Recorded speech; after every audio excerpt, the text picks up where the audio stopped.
Hello everybody, how is everyone doing this Tuesday evening? I hope everyone's doing alright. Me, I'm ready for this. I'm ready for a good show this evening. I've titled the stream, When Globers Lie to Protect an Ideology.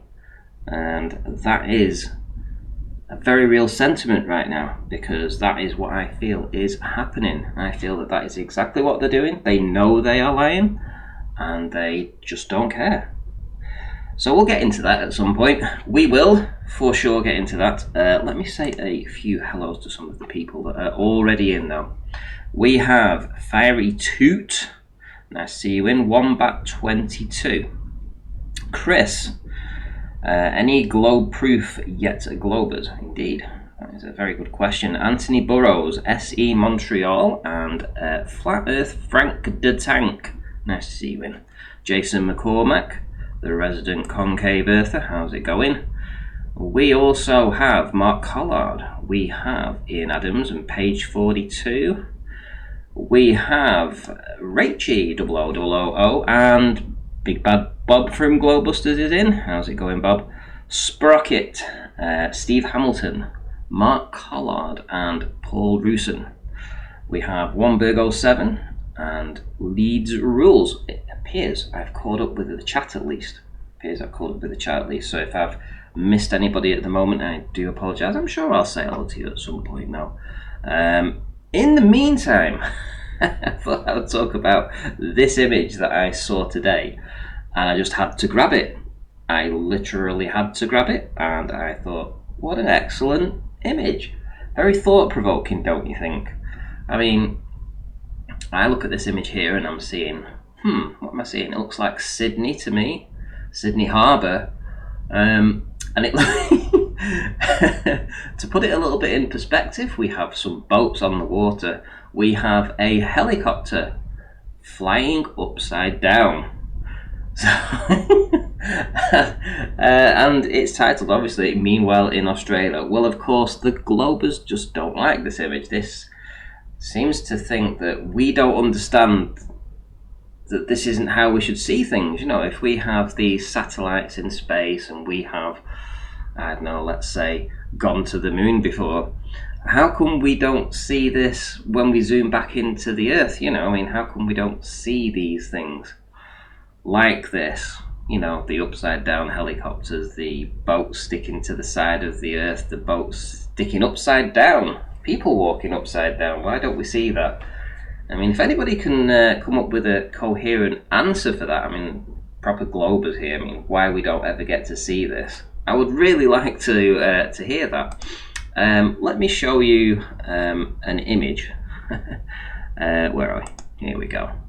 Let me bring this over. Let me put this on full screen for you guys to see. Here we go. So this is a Gigapan image of the moon. Now, good thing about this is it's very, very high definition, and you can zoom into all kinds of things. So from here on the Earth, we can take this sort of imagery of a supposed sphere that's floating in a vacuum, bit like Earth is, but the other way around. So when we zoom into this and we go down here, we have a look. Let's have a look, say, at the bottom here, right? So if there was I don't know, a helicopter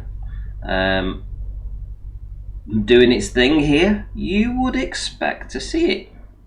Makes sense, yeah? You would expect to see this upside down helicopter here. I mean, if we can see it on the moon, right? Why shouldn't we see it on the Earth? One of my subscribers left a very, very funny comment. I'll tell you what he said. He said, if we can zoom right into the moon, right? Like this, if we can zoom right into the moon, why can't it work the other way and zoom into Australia upside down? Yeah? Did we lose the technology to do that? Did we lose the technology to do that?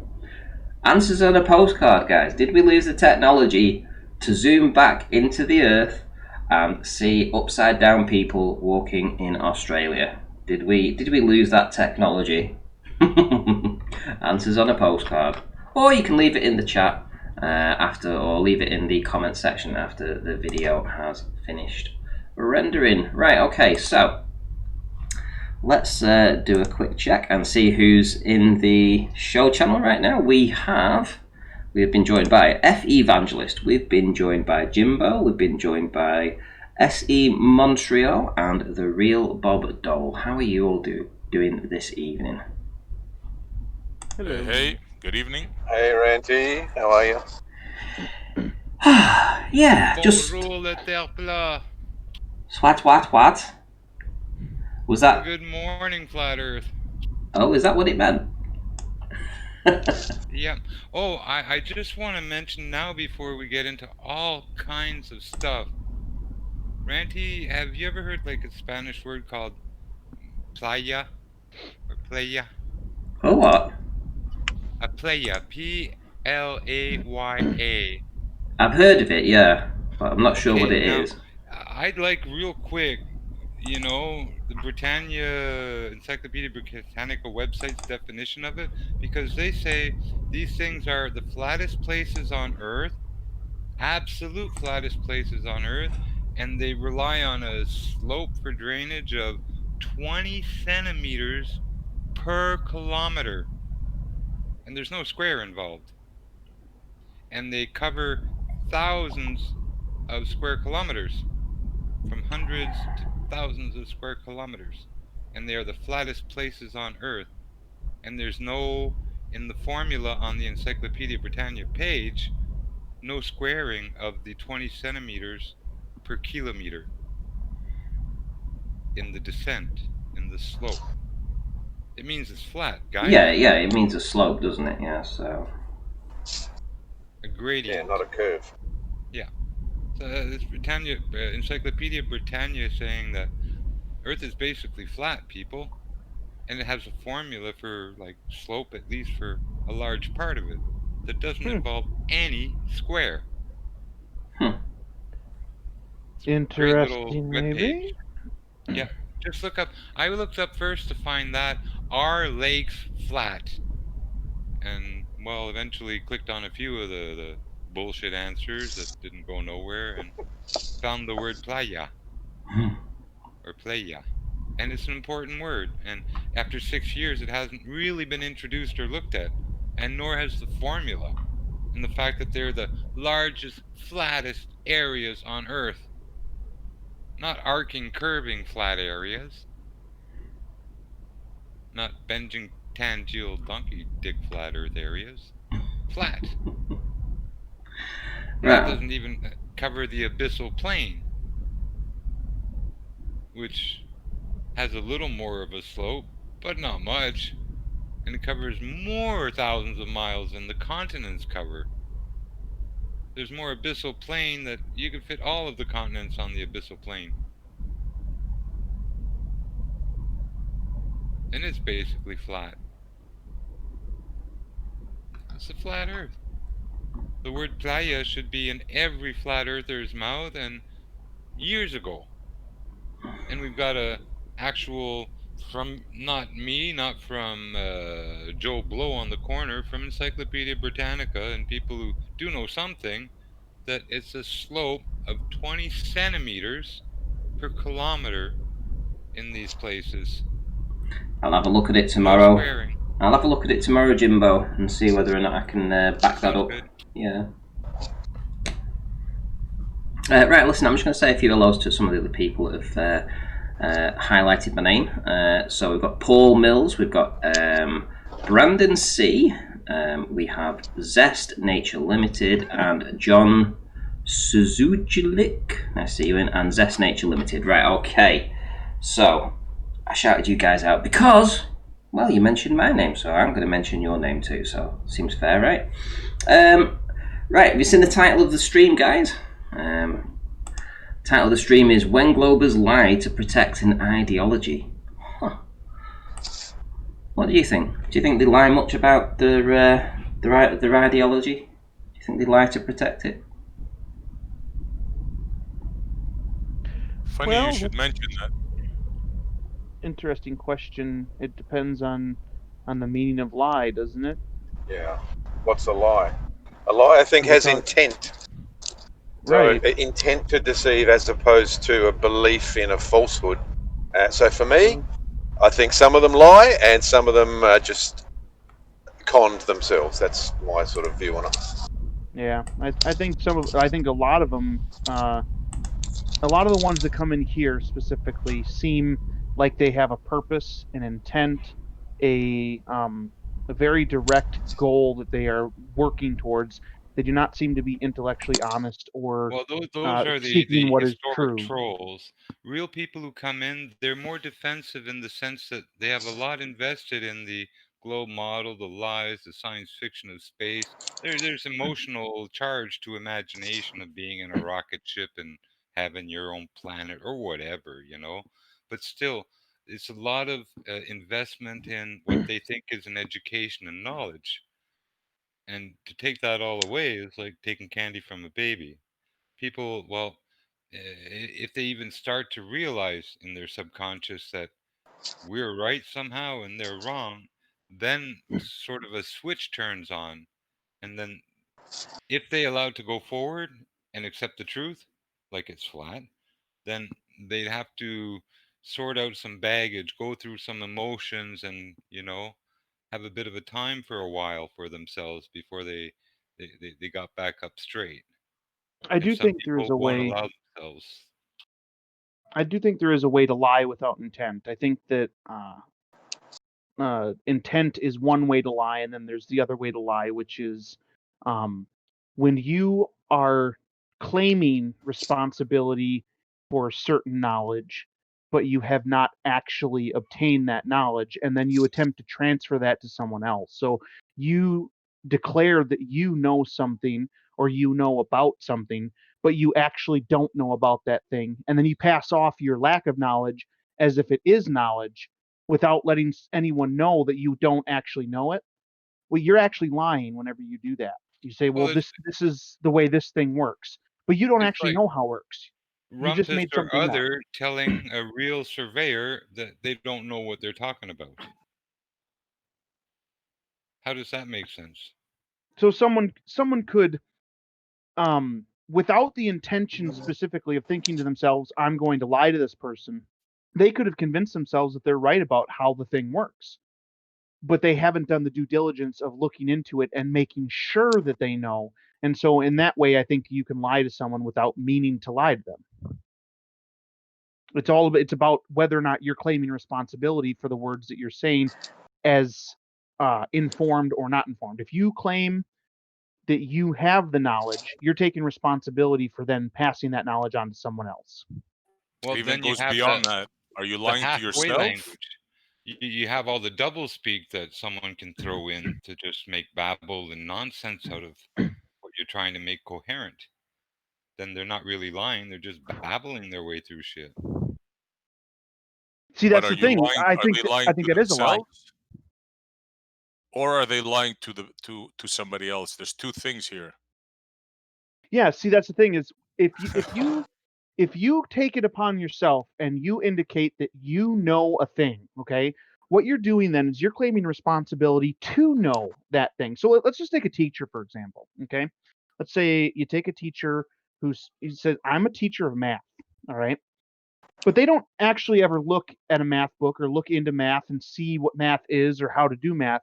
And they start teaching other people what they think math is, okay? They're actually lying to those people that they're teaching. Even if they've convinced themselves, yeah, I know what math is, they never took the time to look into what math is and find out what it actually, truthfully is. And they've decided they've determined to not go look at what the truth of math is. And instead have decided, I know what math is and I'm going to teach other people. Well, now, even without intending specifically in their mind to lie to somebody, they are lying because they took the responsibility by calling themselves a math teacher. They've declared their own responsibility.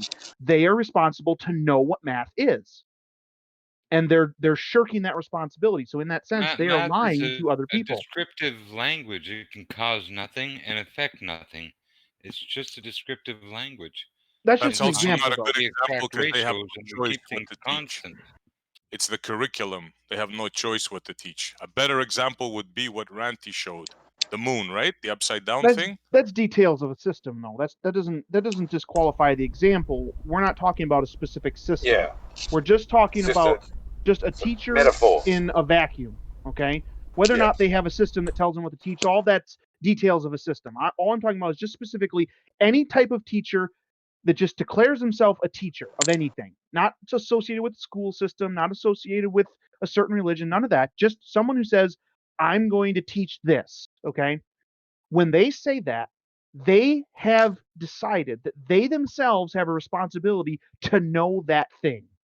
If they shirk that responsibility and decide, I'm not going to know that thing, I'm not going to look into that thing, I'm just going to say what I think that thing is in my own mind, in my own heart, to myself, and declare that to others as teaching that thing, they are lying, even though they didn't think in their own mind, I'm Oh going man, to lie to these that's people. not a great point you're making there, because of course math. Oh, it is.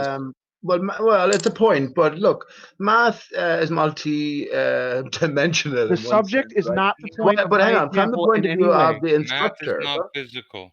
from the yes, exactly. From You the guys point are of view of the focusing on the wrong instructor, they're part. passing on I a get your certain. point, Bob. I get your point. So they're I'm glad passing on someone a does. certain. I get your point as well, but I'm saying from the point of view of the instructor, they're passing on a certain usable aspect in society of what you would generally describe as mathematics, right? If they're So accurate, they are. I guess when it comes back to the lie, there has to be that intent. So every instructor or teacher certainly doesn't have the intent to Listen, if deceive. somebody says they're going to teach math and they start teaching people that 1 + 1 = 7, they are lying. Okay? They're a liar because they declared themselves the teacher and then didn't look at what 1 + 1 actually equals. Well, They're a Sure. liar, even any if they math don't think to teacher who themselves says 0 that is a they're going to lie. number is a liar. But who told you that 1 + 1 = 7? That's not what you were told. I don't need by your anyone to tell me instructor. 1 + 1 = 7 or 1 + 1 = 2. I don't need anyone to tell me that. I can figure that out on my own. That's pure logic. Well, how can you really? Because Rumpus said, and Absolutely, do you know how 100%, difficult it yes. is to prove that? Hang on, please. Do you know how difficult it is to prove via math that 1 + 1 is equal to 2? Is in fact equal to 2. It seems very simple, right? But it's more No, difficult you than don't. that. You don't prove it via math. How do you prove it? You hold up one finger, and then hold up another finger, and then put those two fingers together. Hold up one index finger and hold up your other index finger, and then put them next to each other. You just did 1 + 1 Right. = 2 right in front of your eyes, and it is absolute truth. There is No, you didn't. You questioning put that. one finger Yes, you next to another absolutely did. finger. So you have ultimately, if you're going to describe it and not use math, if you're going to You don't describe need it to in describe it. language, you have one finger next to one separate finger. It doesn't Infinity is matter just a if you ever series of describe it. It's ones, still Bob true. Dole. You're talking about the way to describe it, and that's not the point. Well, your It point is doesn't about the matter what instructor, language you that they're use to engaged in describe it. lying, right? And I Yes. disagree. If somebody decides they're going to teach something and then they never look at whether or not they're right about that thing, they're a liar.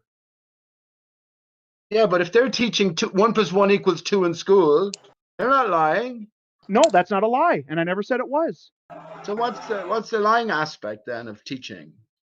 It's not. I didn't say teaching is a lie. You guys, you keep Or the focusing on the wrong teacher who thing. claims to Okay? teach a fucking certain Listen. topic. Come on. Oh my goodness. Okay. Yeah, but the teacher That was then, just. not It was teaching. just an But example. hang on, please. It's not Teacher teaching was then. just an example. Listen, it's not teaching. It's the teacher, right? So if he claims to be teaching a certain thing that he hasn't sort of understood completely and comprehensively, then he could be said to be lying. So again, as I thought it's just a bad Okay. example that you're giving. Let me use a different example. Forget the teacher thing. Forget all that. All right. A child asks their father, "How does the grass grow?" Okay. The father has never looked into how grass grows, has never looked into how any plant grows at all. And what the father tells the child is, and he actually thinks that he thought about this one day himself, and so he actually thinks that there's invisible fairies that come out every night and they cause the grass to grow. And that's what he tells his child, okay? Because he thought about it one day and he couldn't explain it any other way. And so he thought, well, it must be fairies at night. And so I'm going to tell my child it's fairies at night, okay? He's lying to that child without ever thinking to himself, I'm going to lie to my child. because he You drunk decided tonight, that he Bob Dole, knew for goodness sake. and then taught without finding out for sure. But why would he? That's not a reasonable example to give. We're talking about baller liars here, right? The baller Borg antagonists who are repeating offenders over the years. Are they cooperating in a known deception? And look, forget about what you're talking about. Think about it in terms of clubs, little societies, you know, especially Well, let in me just ask, America with all of Evangelist, the did you different. Hang on, understand the please. point I was Hang on, making please. there? Hang on, Yes, please. mate, I did. Okay. Yeah, let me We're, just. So we're delineating the different types of lies, Pete. That lies can Right. be more. Yeah, but Some he's lies are talking more about a father sinister. telling his Pete, child that fairies are some. responsible for growing That's grass. right, and that's a less sinister lie than Right. one where Right, that but you are talking okay, about, which let's has get an back. intent Let's get to back to deceive. reality. Let's get back to reality. You understand that there are clubs and We're in cults and reality, churches Pete. everywhere, and they have members who would all adhere to the instructions, right? There's usually cooperation between these clubs and cults and churches, etc. This is a bigger possibility we're dealing with when we're dealing with these liars here. They have an intent to deceive, a knowing intent to deceive, and they're all aware that each of the other is playing an acting part. So I don't bring any green fairies into this. Okay, so when you're talking about you need to judge the lie. I mean, how do you go about judging that? You know, I mean, is a lie not a lie? Is there a scale of the lie? There's no scale of a lie. There's no difference between one lie and another. A lie is a lie, and a lie is wrong. Okay, people will try to convince you that there's such thing as like a white lie. That's not a real thing. Okay, that's a way to make yourself feel better about doing a wrong thing. Okay, if you lie to your child about Santa Claus, you're a liar. You're lying to your child. You're doing something wrong. You are a bad person for doing that. Okay, you shouldn't lie to your child about Santa Claus. You are not doing them any favors or any good at all. You're actually holding the entire world back if you lie to your child about Santa Claus. Have you children, Bob Dole? Have you children? Yes, I have 5 kids. Yes. So when if you're in a situation where, say, let's you have that principle, and of course you don't want to lie to your children, but the rest of your extended family, your partner's family, etc., they all want to make a big deal about the children at Christmas time. What do you do to the child at 2 or 3? Do you tell them outright that Santa isn't real, or do you be more subtle in your? You don't have to lie, right? I don't wait for any specific time. If at any point the subject comes up and my child hears about it or asks about it or in any way seems to be thinking about that subject, I let them know right away. Santa Claus isn't real. That's a lie. That's fake. Don't think about that. Guess what? People who lie about Santa Claus are doing the same thing the ballers are doing about the ball. Okay?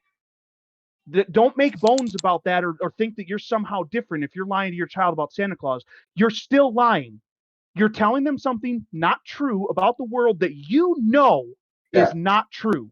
That's and true. That's wrong. I agree with you. My own situation, my son's mom had my Stephen, and he was with her and their family for Christmas, and the whole rigmarole was gone through. So I never actually lied. I never told him that Santa was real. Anytime I mentioned it, I always did it very carefully and talked around it more so. But I did always tell him to thank his parents and his mother for their gift and loves and kindness as well. So I get your point. It is a lie, and this is the first lie as children we're told to uphold, right? Because it breaks our heart to find out it isn't true, and now we can't say it to other young children. We don't want to break other hearts. So I agree Who with you. decides the truth?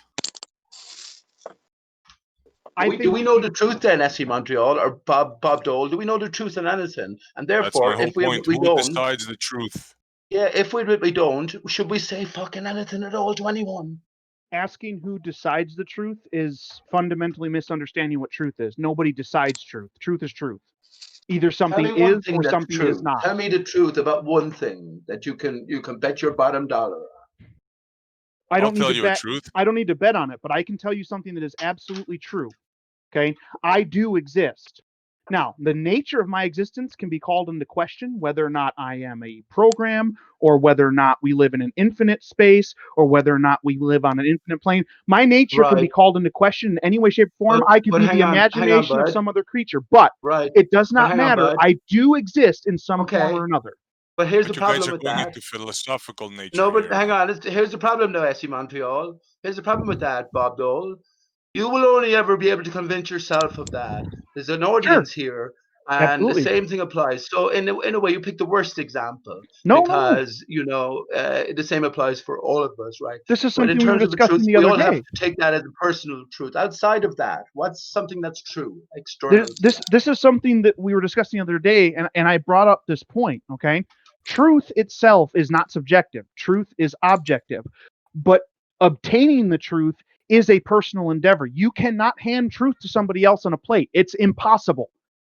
Somebody has to get to Right. truth on their own, of their own accord. So in that sense, all truth is personal, never subjective, but absolutely personal. You can't force it on anyone. But tell me an objective truth that I haven't realized yet that you have, or not me, just a general person hasn't realized yet. I'll tell you a truth. Yeah. If you don't drink water, you will die. That's not true. It's not true? No. Okay, let me rephrase that, because you're right. If you don't have any liquid substances or any food that contains liquid, you will die.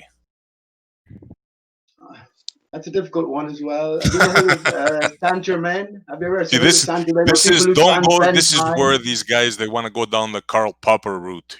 There's no scientific Well, proof, and there's no hang on. mumbo Hang jumbo. on, SC Montreal. There's certain truths. Yes. Yeah, but immediately, I can bring a conflicting argument. Breatharians survive without liquids or solids because they get all of their energy needs from the sun and the air. Who's told you that? Who's told you that? It's through breathing No, that's bullshit. Techniques that they gather their water. Pete, what video?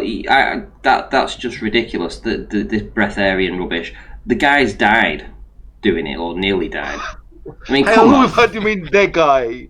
What do you mean, who? Pete, who well, yeah, I mean, yeah, I've seen videos on those guys that sit there and say the breatharians, and then, you watch them wasting away.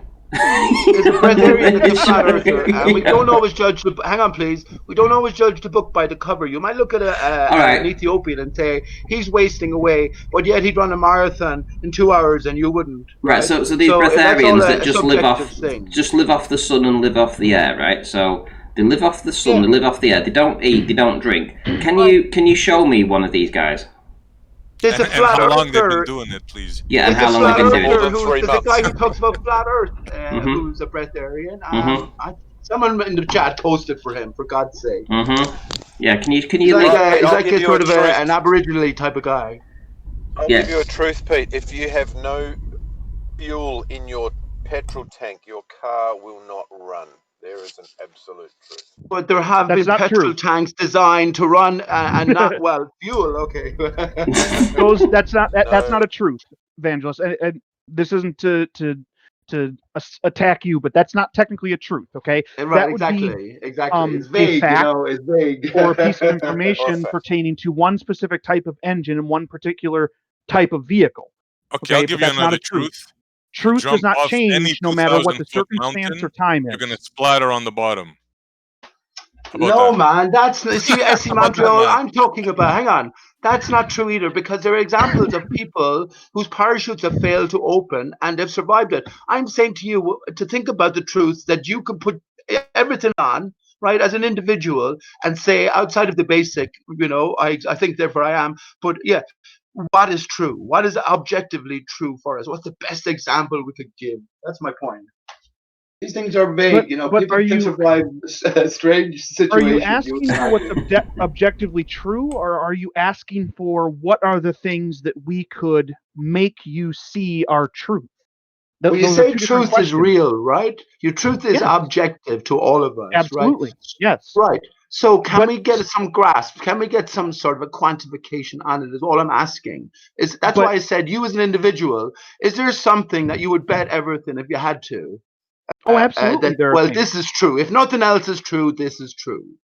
Yes, but keep in mind that everyone that is a human being that has the ability to make decisions can always decide, no matter no matter what truth is, they always have the right to basically reject it. Okay, so you can try and show somebody something that is absolute truth, and they can say, I don't want that. I'm going to keep thinking my way, even if it is absolute truth. So that's what I'm saying is, are you asking for what are things that are absolutely truth, whether someone accepts them or not? Or are you asking, what are the things that I can show you and convince you are truth? Because I don't know if there's anything I can show you to convince it's a good point. It's a good point. You mentioned about Santa Claus, so it is identifying the lie. So is being able to identify the lie, does that bring us any closer to truth, or is it just giving us ability to identify a lie? Well, in one sense, it does bring you closer because that's sort of. I guess it depends on what you think about infinity. There's an infinity of lies that could be out there, right? So if you eliminate one, technically you've eliminated one more thing that isn't truth, and so you've in that way nudged your way towards truth. But on the other hand, there's technically an infinite number of lies, right? So eliminating one, does it? But what if Santa bring you was closer? true in a particular symbolic sense, not a literal sense? In a symbolic sense, Santa was true. The whole interpretation of what Santa represents as this sort of form presented to us as conscious beings, right, in this reality, whatever it entails. Yeah, is there a greater layer of truth? And this is what I'm getting at. So I'm sure we got used to Santa, Satan, he's sort of an analog of the devil. He comes down the chimney and look, be good, right? Because if you're not good, you won't get any presents. It's that material sort of temptation always. Mm-hmm. Do you know what I mean? So there's truth in the lie. And I say that the lie can't exist without the truth because the lie is built off of the truth. And I do agree, it's an objective truth for all of us. Oh, yeah. But it's the same thing with light and darkness. Darkness can't exist without light. Otherwise, it's not darkness. It's just nothingness. It's just there. Okay, right? There has to be a light to contrast it for you to even identify the darkness. If there's just darkness, you would never identify it as darkness, okay? And in the same way, you can't have the lie without the truth. The truth has to exist for you to contrast against, to identify the lie. Well, a man or woman blind from birth, all they know is darkness. And I guess they don't. I guess through the lids of their eyes, they're aware that there's different layers of darkness. So in that sense, that's all they're aware of. But does that take them away from truth? I'm not so sure about that. Or does it bring them closer to truth, actually, in some sense? I think that's a different question. Okay. Anyway, sorry. I'll let you continue. Sorry about that. Right. So to go back to the original thing that we were discussing, all I was doing was identifying a second way that somebody could lie, because the statement was made that there has to be intent. And I think that a lot of times that is the lie that we would identify as the one with intent. Okay. And that's the one that we're normally talking about, right? Is the one where this person is attempting to deceive you with the thing that they're saying and they understand it's not true, right? That's normally the lie we're talking about. But I was just clarifying or making it clear. I think there is a lie where you don't intend to lie, but you've claimed responsibility for something and then shirked your responsibility on that thing. There's a third lie as well, is when you know something is not real, but you lie to yourself. Example, when Ranty showed the picture of the moon, right? And he said the upside down, we should be able to zoom in, right? I brought that up on Jose's show last year.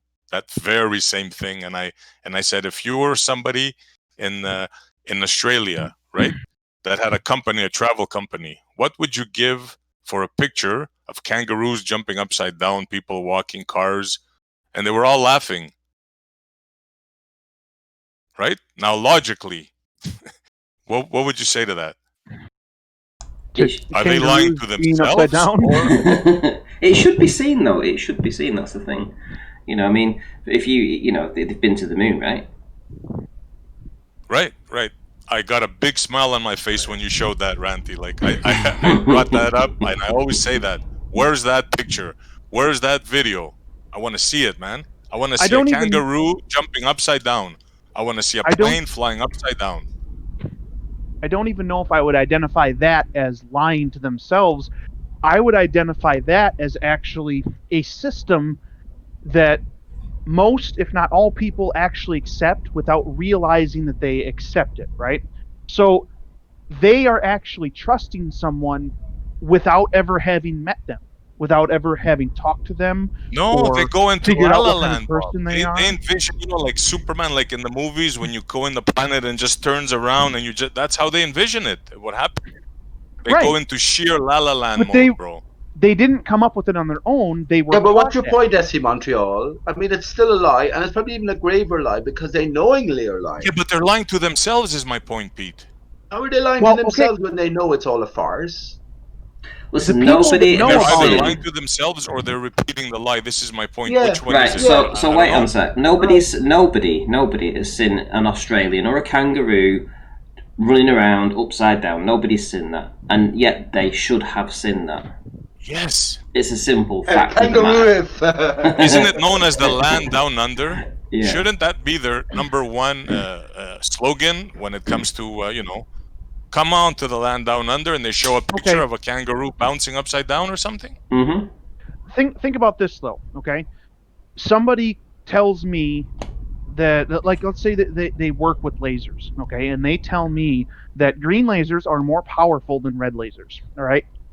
I can accept that from them, not because I know them or trust them with my soul or would give my child to them to be babysat by them. None of that, okay? Which types of lasers are more powerful doesn't affect my life directly. And the thing that they told me, I don't care about investigating it any further at that time. So they've told me a thing, and based on the societal level of trust that we just extend to human beings in general, which is that, well, that's a different discussion. We don't need to worry about that. But basically, that's not me lying to myself if I just accept that, oh, green lasers are more powerful than red lasers. That's fine. And then I go on and live the rest of my life and die happy. I can do that. And never once did I lie to myself if 100 years from after I died, somebody else finds out that actually red lasers are more powerful than green lasers. Like, I didn't lie to myself. I just didn't care enough to look into the laser situation. How and it did you didn't gauge what was the bug me. truth?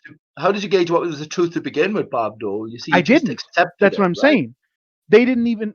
I don't even have to take that step with the lasers because it doesn't matter which lasers are more powerful in the grand scheme of the universe, life, and everything.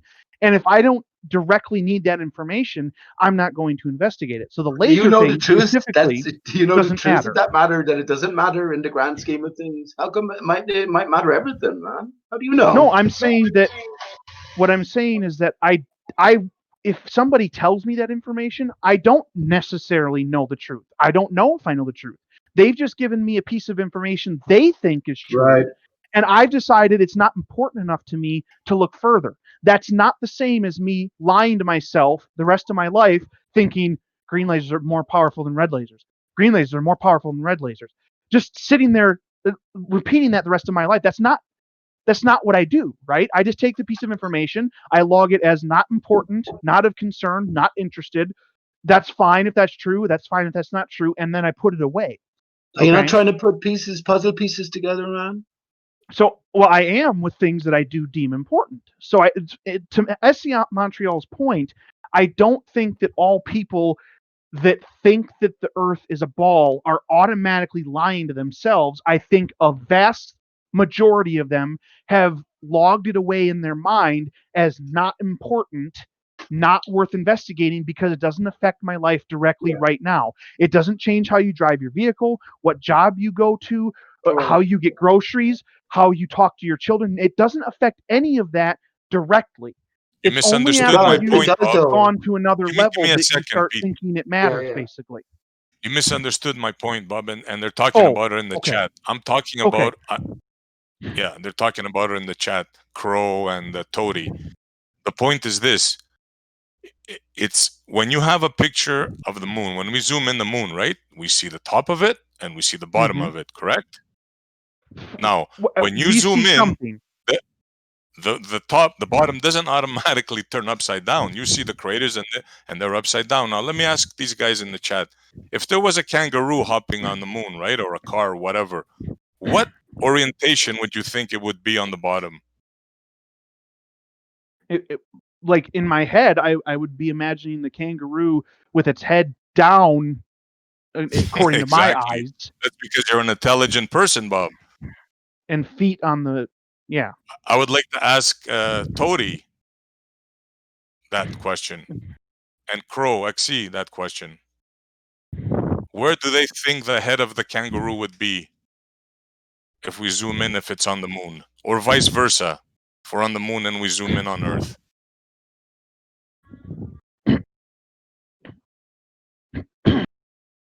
What's the point of the question, though? It's sort of obvious, really. Well, it's here. Look at Not to them. Hold on. Look at the screen, Pete. Look at this screen, Pete. That I'm sharing it in on Discord. Right. So here's an image of the moon. Yeah. So yeah, we're just gonna, where should I zoom in? If I zoom up at the top there, and the kangaroo's up there, right? Where would the kangaroo's head be? Yeah. By your mouse. Yeah. Up there. Yeah. Be upright, Pointing up, exactly. And then when we look at the bottom down here by the craters, and the kangaroos are stuck to the ball, by gravity, a bit like the astronauts, on the moon. They were stuck to it, so they have to, the laws of gravity apply on the moon, right? Sure. So if we're looking at the kangaroo from this vantage point here, which way is the kangaroo? If the moon buggy was there, Randy, right? If they were taking a stroll with the moon buggy, let's say, on that day, right? Or playing golf, right? Yep. Which direction would their head be orientated, like the golfer on the moon? Yeah. But in the black point space is, area. So the question is, the point is, it's a basic consideration, right? Well, no, it's not. As non-ball earthers, it's not. Check the chat, Pete. You'll see they're arguing against it. The question is simple. Hold on. And Tony, you hold on, Pete. arguing against it. Pete, stop interrupting. No, finish. Let me finish. So, when you look back at the Earth and you see the Earth, from these satellites that they have up there. I mean, Professor Phil Bell said that he watches these. He said that he watches these satellites disappear off to the moon, and they're always looking back at the Earth. And he sees these images as the Earth gets smaller and smaller. And he's told me this to my face, and he's told it me inside the general chat here on my Discord, that this is what he does at work. He watches these satellite, these images of the moon of the Earth get sent back to him, so he can watch them on his screen, and it sees the Earth. So, why don't we see any of the Australians down here, or the trees, or anything like that upside down? Why don't we see that? All right, hey, can I answer that? Sure. Hey, Carlos, what's up, bro? Yeah. Well, hang on. No, you can't answer that. Can I get in first, please? Oh, my God. All I was going... Shut your mouth, you man. Randy, all I was going to say is kind of exactly what you said, but this is what they're going to say. When you show them a picture of the blue marble, they're going to tell you, yes, that kangaroo in Australia, relative to the moose in Canada, are going to be facing the other way. What else are you going to say? Yeah, but you're visualizing it as an image as opposed to anything else. Right, anyway, Carlos, go ahead. Yeah, so your question is, how come pictures from satellites, when they're photographing Australia, are not upside down? Does that sums up with the question? No, we said when you're on the moon or on Earth, you can zoom. When we're on Earth, we can zoom into the moon just like Ranty showed right now, and we should see a bottom orientation, but we don't. Ranty, I just put a meme in the space channel. I put it in the wrong place, but anyway, I made this meme up, which I think explains it to people, but who knows if you can share it, maybe. Right. Well, here's the question. Right. Here's the question. If we can zoom into the moon, why can't it work the other way? In other words, why can't we zoom into the Earth and see Australia upside down? Yep. Did we lose the technology to do that? No, I mean, so you're saying that how come we don't have satellite imagery from the top or the bottom or the edges, basically? Is that what you're saying? When we see a blue marble image, that we get presented with this blue marble image every year we get the blue marble, right? Why? No. You get it they now? They never show the places upside down. Yes. The real Bob Dole, yeah. I see what you're saying. You're getting it now, Bob. About that. They never they're always right side up, no matter what. Exactly. Yeah. Guys, here you go. Let me say what I was gonna say. Ranty, if somebody hands you a photograph, let's say of me, and to you it's upside down, what do you do? If I hand you that photograph, do you fix it and put it right side up so you can orientate it properly? Yeah, but I wouldn't do that if I was going to show a ball. And the idea was that they were... How do you decide what's right side up? What type of guinea pig is this? What are we looking at here? How do you decide what is the up and what's the right way on a ball? You don't, right? Like... Yeah, you do. How? How do you decide Yeah, what's up on the a north, sphere? the northern hemisphere we're orientated up, and then the southern hemisphere down. Why? Like, Space doesn't have those directions. Why are you deciding that's up? It sure doesn't. You're totally right. That's just what So we do. why? So what? So is this an argument of why we decided why the northern hemisphere is up and southern down, or is that what Yes. are we debating here? I mean, that's part of it. Yes. Why Okay, is that how is that decision? how is that relevant to the That's shape of the irrelevant, earth? actually, to what we're talking about here. Exactly. It Yeah, is okay, it's irrelevant. That's what irrelevant to the I'll thing that you stick up guys were for just Carlos talking on about. this one. But if you think about it longer and further, it becomes relevant eventually when you're considering intention and what Oh yeah, the I'll plan tell you why. was. Because the United Okay. States is better. You guys That's why. are muddying the The No, United water. States You goes have it's the to two North top balls. Center. Because something catastrophic happened to the Earth, because and the around the North USA is Center, better and it everything goes on top. re-emerged from spreading USA. southwards. Okay, right, so listen guys, so I'm showing my screen again, so now we're looking at the blue marble, right? So, why when I zoom down here, don't I see things upside down? Why don't I see anything upside down? Why aren't I seeing any boats upside down? Maybe because there's atmosphere. Why aren't I seeing any planes flying around it, upside Well, down? come on, Randy, come on, man. You're the man with the ruler, right? So bring out your ruler. Hang and on, no, I just scale want the Carlos area, to answer and this. then get- I want Hang on. I Carlos didn't to realize answer this it. was 2015 again. I'm sorry. I joined at the wrong year, I guess. Yeah, I guess you did. But there, Maybe Carlos is definitely going to tell you that a plane up there by northern Africa is going to be flying at a certain angle, obvious. If we could So, zoom in, Carlo, obvious at variance to one in South Africa. Okay, Carlos, can you answer the question though? If you've answered it in 2015, do you want to answer it now in 2020? The question is, why can't we see the airplanes on the edge of the earth? No. The question is, why don't we ever see anything upside down on these blue marble images? Why, when I can zoom into the moon and see these craters and things upside down, why can't we see the same on the blue marble? I'll tell you why. Because Okay, go on. you're trying to see things of like the magnitude of an airplane or a vehicle, and and you don't have the resolution. The moon. Are you seeing any vehicles or airplanes in the moon upside down?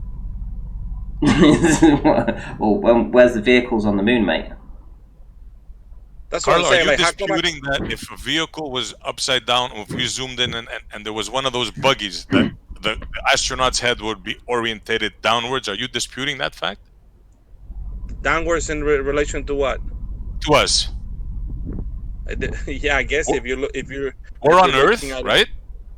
Uh-huh. We're on Earth, and we zoom in, Yeah. right? And there's a dune buggy. We have a special super duper telescope now. We can do this both ways, right? Now we zoom into the moon, and there's a buggy there. They're taking one of their rides or playing golf, right? But they're riding a buggy, and it's clearly on the bottom as we see it. Which way should we, when we zoom in, what orientation would the buggy be? The man's head on the buggy, where would it be pointing? If you have such a device with that magnification, if it was possible, yeah. It would be in the bottom. I guess the bottom. Yeah, sure. I don't know what the question is. That's the whole point. So on Earth, on the moon, right? We should be able to zoom in, right? Yeah. Or a far away satellite should be able to thing. zoom in. Here's the thing. You're saying that and we should zoom be into able the to. bottom of the Earth, zoom into Australia, right? And we should be able to see people upside down. Or at least buildings. See, here's the things, right? From some of these. Last time I checked, photos were not proof. I guess we showed you photos. I don't know why you're asking for more. Okay, listen. You're skirting. Satellites take pictures everybody from be space, careful. according to you guys, right? So why has none of them ever taken a picture of an upside down building, or at least a tilted building on the globe? Yeah. How about on the side? Yeah. Yeah. We don't have any of that. To a logical person, that means we are all standing straight, straight, Well, this perpendicular. This isn't real. This isn't real. This circle. Yes, that's not. We don't live on that. We don't live on that. That's not real. Here's the thing. If you wanted to catch an image from that point of view, from let's say from the moon, it's first of all, It's pretty far away. You know, we can't even see the Apollo landings from the Earth and the Moon. So I don't think you're gonna be able to see from the Moon to Earth, especially when you're gonna have atmosphere on the edges of the sphere. So yeah, good luck I'm sure with we that. can catch a nice clear day, you know, no clouds on the ocean, a nice big, you know, Guys, American yeah, American okay, battle so cruiser group, okay, you know. I'm so sure we can catch something like that. yeah, but you're asking. Okay, we want to see an upside down kangaroo in Australia. Okay, we produce that photograph. What's your next step? You become a Produce it glober? and then we'll Or talk. no. You become a glober, or you say, okay, hang on. How do we know this picture is real? Oh, you guys have CG. Man, this is Yeah, but you're man. assuming Like I now, said, I'm Carlo. back in You know 2015. we got you here, and you're assuming. You know there's no No, answer. you don't. You don't You have should say, me. yeah. You don't It have me. does seem funny, Well, you know. here's the Okay, thing hang on, here's the thing hang about on. Before pictures. I rage quit. Uh, so Why? We're being we, polite to you, Carlo. Come on now. I know, but I know you Don't guys go are on being Jose very and say polite, we're very we're polite. not No, no, polite no. on you tomorrow. You guys are being very polite. I'm just saying I will rage Okay. quit because I get frustrated. No, but what I'm saying is, all right. So you have the images from Google Earth and Bing, right? And you do what? Yeah, I don't care. I don't care about that. I'm trying to explain you how this works. So the way that we had the imagery of the bird's eye view or the satellite imaging from Google Earth is low Earth orbit satellites, right? So they are from 300 or 400 miles, same about the same distance as the space station, right? And you're sweeping the Earth, taking images. You're pretty close. Now you're attempting to take that kind of quality image from the same point of view as the Moon. You know how much further that is, and then you know how much atmosphere are you going to be looking through? Okay, agreed. It, Let me just put it to you this way, Carlo.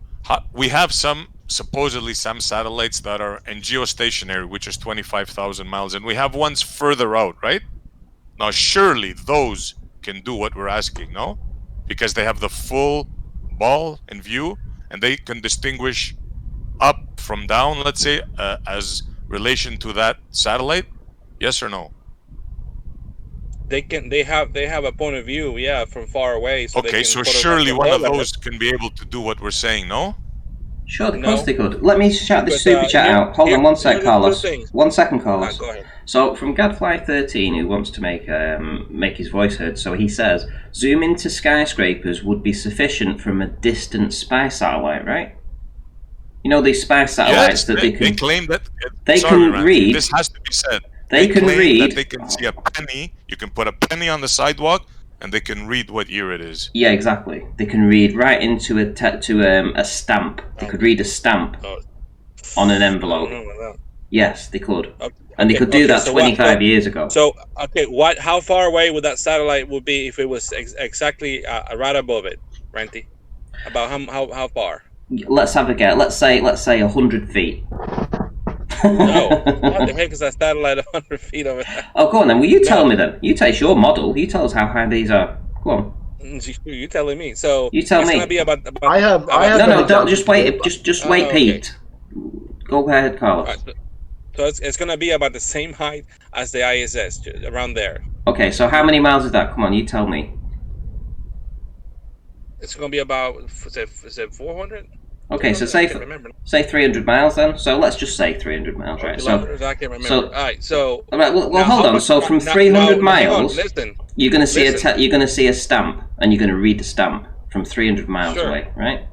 So you couldn't see a human, which is probably around about 10,000 times bigger than a stamp, from a satellite that's 5 times further away. What is not? How many times bigger is a human than a stamp? I'm pretty sure it's not 10,000 times, Ranty, but I get your point. Okay, so how far away could you possibly go with a satellite, a spy satellite, and look back at the Earth and see somebody upside down?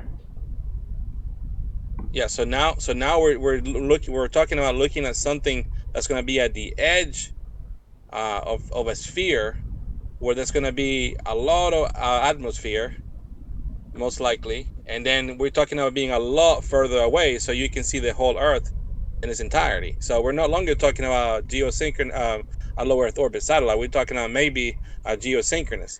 Well, and even then, Further, I was very to have- specific about that. It has to Okay. be Yeah. further than 25,000 miles to get the So look now on the screen. effect we're looking for. Right now on screen, we have, it's called Zoom Earth, near real-time satellite images, right? So, near real-time satellite images. You love this, yeah? Look how it's presented to us. Look how it's presented. It's not presented to us on a ball, is it, first and foremost? And secondly, what you were saying about the atmosphere and not being able to see through things, well, it looks pretty clear over Libya. It looks pretty clear over Egypt. Brazil, yeah, that looks pretty clear as well too. Australia looks pretty clear. I wonder if we can zoom in. Let's have a look, see. Let's have a zoom in. Let's have a look over here. Let's zoom in again, shall we? Hold on. Wait a minute. Just no, I'm using this just to have a look. Let's have a look, see. See, now, here we go. Right? We're not affected by any atmosphere here, mate. You know, there's nothing stopping us looking down here. Right? There's nothing stopping us looking down here. Live. All this RGB imagery is live. No, Supposedly, yeah, there was a cut there. Did you notice? This is supposedly live satellite images, right? So if they've got that technology, maybe the weather might be. Hold on. Might be mapped there. So let's look over at. Not the imagery. Let's have a look over at France here. Right, let's zoom in. Oh, here we go. Frankie, now that's changed. These are not live images. No. So this is a bad example. Vive la France. Okay, so what does this say here? Near real time. Near real time. What does that mean? Are we talking about the weather or we're talking about the imagery? Okay, so we're looking for people that are upside down, mate. Looking for bouncing kangaroos. Is this real-time weather or real-time imagery? Real-time satellite images. Real-time satellite images. Can you read up there in the corner? You're talking about weather or real-time images? Because I don't know how the heck you're going to photograph the whole Earth. You're getting it. But why aren't we seeing people upside down? Why aren't we seeing buildings upside down? When we zoom into Iran here and we look here. I tell you what. Why does how it are they change? collecting these images, Ranty? Hold on. Why does it change? How are they capturing these images? Why does it just from first one point of view? You're not answering. Why are you asking me a question when I'm asking you a question? Because you're making no sense. You want to see people upside down. Yes, I do. You don't know how they're capturing these images. Listen, when I can look at the moon, I can see what's upside down. I can see craters that are upside down. Why can't I look back at the Earth and see upside down humans on the Earth? Why can't I see that? Or buildings, or tilted buildings, or things like that. There's Why people can't I on see the that? panel tonight upside down to one another, right? Yeah. Carlos? Why, when they got the satellite technology to zoom into maybe because these images are not being captured from one point of view. Maybe they're low Earth satellites. If they are live images, which you don't understand the term of live satellite, because I'm pretty sure they're referring to the weather, clouds, and everything, not the images. Oh, so it's just the clouds. It's not real satellite images then. If it's just clouds that are put on, it's not really satellite images then, is it? But he's going to have an easy argument against you, Ranty. Just saying the algorithm makes it look that way, transfers it onto what do you call it, plane. The way when you look at it in a specific area, you're always going down from a plan view perspective. That's an easy enough answer. Right, Gadget Inspector's given a super chat. He says, why don't we have cams on the moon looking at how silly I am 24/7? Huh? Tell us that, Carlos. Why don't we have cams on the moon looking back at Earth? Well, we actually had a satellite doing that, and nobody cared about it. So I don't know why we would do that. Nobody really cares about that. What is that? If I'm not mistaken, Ranty, Top Gear, so you'll be able to just type it in YouTube quickly. Top Gear or something similar, some big show like that, did a sort of a layout on the ground. So they made out on some racetrack or other a Top Gear logo, and it took a load of tires or something. So it was over a big span, a football field or something. And if I'm not mistaken, it was supposed to be a satellite of whatever 22,000 miles zooming in on that particular focused area. And if that turns out to be true, well, then Carlos is rightly screwed, isn't he? If that's possible. How would I be screwed? What kind of satellite was it? Pete, was it low Earth orbit? Or was it? That's what I'm saying. That's what I'm saying. It was Top Gear. I'm not sure of the you need to do more research. there, but I'm thinking it has to be. It has to be 20,000 miles, right? Isn't that the lowest satellite? Yeah, but you're looking directly down. You're not looking from a geosynchronous orbit and looking at the edge of a Yeah, but sphere. from the ISS, we see images where you see the curvature of the Earth. Right. Okay. And so that's 20. That's only 200 miles. So when you talk about 22,000 miles, if it has the ability to zoom in, surely it must have the ability just to have normal vision. But I'm not sure about the numbers. But it has to be if they got it from a satellite. It has to be. Okay, you're going on a hunch. Okay, that's very If someone wants to find out, I think it was Top Gear who did it, and it was from a satellite. I think it has to be round, so that's good enough for me. Carlo, for some clarity, are you denying that a satellite, let's say 40,000, let's say 30,000 miles, would not be able to zoom in and, let's say, film a battle group, a United States battle group in the ocean in Australia upside down? Upside down? That's the thing. Like, why the heck would you look at it from an angle? Why wouldn't you have the satellite looking right above it? We don't image things from a freaking don't go into what you're thinking. Listen to what I said. You're in orbit. Let's make it geostationary orbit to make it simple. Okay, excellent. Right? You're 30,000 feet up, right? You see the whole complete ball, right? You can't argue with that, right? Well, it's about 49% or less. Okay, how high would you have to be then? No, yeah. It says if you're looking at the whole Earth, you're seeing about 49% or less. Yeah, not the whole Earth. So you see the whole Earth, right? You see a ball and you see space around it, right? Right, in its entirety. I gotcha. Yeah, its entirety. Okay, now if you can distinguish what's up and what's down, right? Let's just give it a coordinate, a name. Up on the top, down on the bottom, right? Now, if you were to zoom in with your camera on the bottom, would you not be able to distinguish like a United States battle group formation in the ocean? And to you, it would look upside down because the hull of the boat would be facing up, and the sailor's head would be facing down, right? Okay. All right. So if you had I forgot the word. What's the word? Magnification. If you have the magnification, if you have the resolution, yes, you'll be able to see it upside down. But the closer that you're looking towards the edge of the sphere, the more atmosphere that you're looking through, and the less you're gonna be able to see. But if you're magically able to see through the atmosphere, which I think you can, but anyways, let's say in the future we'll be able to do it. Yeah, you admit that we should be able to see the battle group traversing the ocean upside down, right? If there was no atmosphere, if you had the magnification required and resolution, yes, you should be able to see it. Okay. Upside down. At least thank you for being honest on that.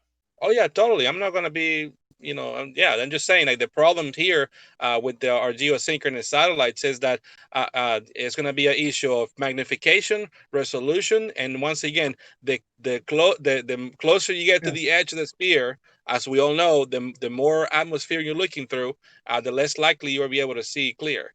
You might not. I told you that's what he'd say. Okay.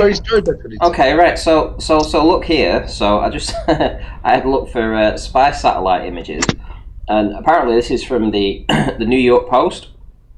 It shows it shows 1, 2, 3 satellites. I don't know where they are, but it looks like they're over some kind of globe. Now I've downloaded the image so that you guys can have a look. Let me drag this over so that you guys can see. I'll have to reshare the screen. Here we go. There you go. So on photos, right? So apparently this is a real image of these satellites that are being stalked by other satellites, and obviously that would be a real image of Earth, right? Do you agree that that's a real image, or do you think it's more of a cartoon? What would you say, Carlos? Hang on, I'm trying to get the.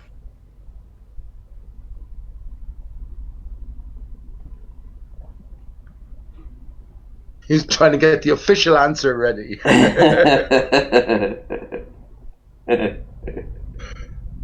He might be getting spinning boxes like me. No, I keep hitting Ranty's thing here, and I see a little. All right, let me reshare them. go. Yeah, Carlos, will you admit that if people aren't upside down under our feet, then Earth can't be a ball? Upside down is relative. No, but I'm saying the whole thing we're talking about, like seeing the Earth from the moon or the moon from the Earth, like, so if that can't happen, right, viewing the people antipolar to each other, then the Earth cannot be a ball. Will you agree with that? Yeah. Okay. So, and you All right, view... hang on. Let me comment on this photograph. Okay, yeah. So I'm look at seeing the photograph. What was the question? So first and foremost, I want to know, do you think this is a real image, or do you think it's a cartoon? And secondly, I want to ask you, if this is a real image, because apparently it is a real image, how high do you think these satellites are above the surface, considering just how much they can see of this ball? So first of all, I can tell you that those satellites are, if they were real, too close together. They look pretty fake. And So why is it reported as a real image then? Who said it's a real image, Randy? From the Washington Post, mate. Same people who gave us 9/11. Look, Randy, all due respect, but if you think that somebody is saying that this is a real picture, that person's a moron, and you're a moron for thinking that somebody would say this is real. I just Googled it, mate, and it was one of the top images that came up. Well, shoot, I Googled Michelle Obama being a man, and it came up and I said she was a man, but that doesn't mean she is. You saw a pair of balls there. What are you going to think, right? What? Okay, Google flat Earth. I see pictures of a disc flying in space. Does that mean that's what it is, Randy? So you don't agree that this is a real image, then? Come on, Randy. So is there any real images then from these satellites? Have we got any of these real images? So have you seen footage of, let's say, SpaceX? Okay. Yeah. All right. Releasing satellite. Have you seen that? Yes. Okay. Well, there you go. Have you seen footage of the space shuttle putting satellites into orbit? I've seen footage that supposedly shows that. Yeah. Okay. Well, there you go. Now it's up to you whether to think that's fakery or not, but there you go. Yeah, but have you and you guys say it's fake. Okay, so I guess there's one last question that's about this image that's basically the culmination of this image, right? So if you agree that this is a fake image, right, and it isn't really there, and the satellites aren't that close, and they really aren't that high above the surface, right? So if you agree to all of that, and we've just shown you the real-time satellite imagery that you can look at, and it's basically showed on a flat plane, on a flat map. Why is the Washington Post showing imagery like this with a globe and a curve in the background if this isn't real and we can't see this? Why are they putting this into your minds? They're not putting that into your minds, Randy. Yes, they are. This is the same reason why. Let's see. This is propaganda. What you're seeing here, this globe, this is propaganda, mate. Propaganda, mate. It is, mate. Right, the hand. Propaganda at that. What do you think? Would you say this is propaganda here? No. Yeah, if it's a lie, if they're publishing a known lie, then it's propaganda. Okay, Ranty. So let's say you're making a brochure, right? And then you want to say fun for the family. So you'll say, let me get stock images of families having fun. So you have a family. You got a guy, a lady, and then 3 kids, and one of them is, and now does that mean those are their kids? Are they an actual happy family, or perhaps these are models that are actually get paid for being photographs to be used as a stock photo? Which one you think is more likely? That's not the same kind of thing, That would be like you showing. How is it not?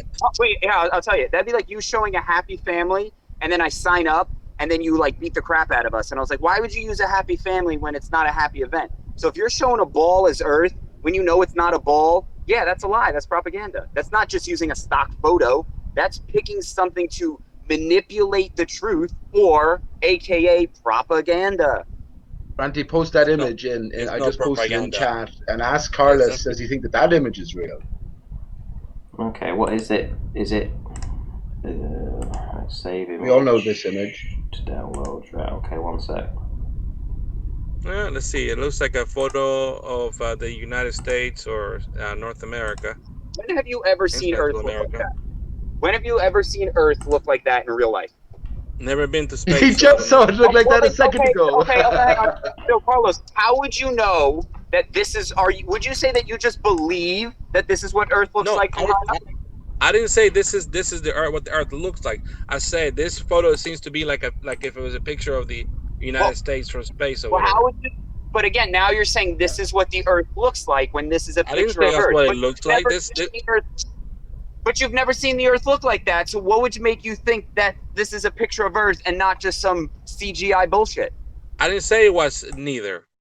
I can recognize that. I can recognize the United States and Mexico and Central America. But are you just said Earth doesn't look like this? Then you will say this must be a picture of Earth. So if you showed me, if I had a picture of some person and that you were like, oh, that's not Chris, but that's a picture of Chris, I'd be like, why are you saying that's a picture of Chris if it doesn't look anything like him? So I'm asking you, why do you think this is a picture of Earth if you admit it looks nothing like Earth?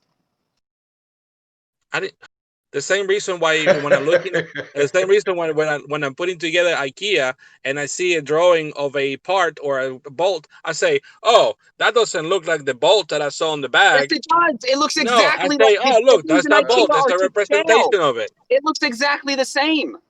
You showed me a bolt. The bolt in the IKEA catalog.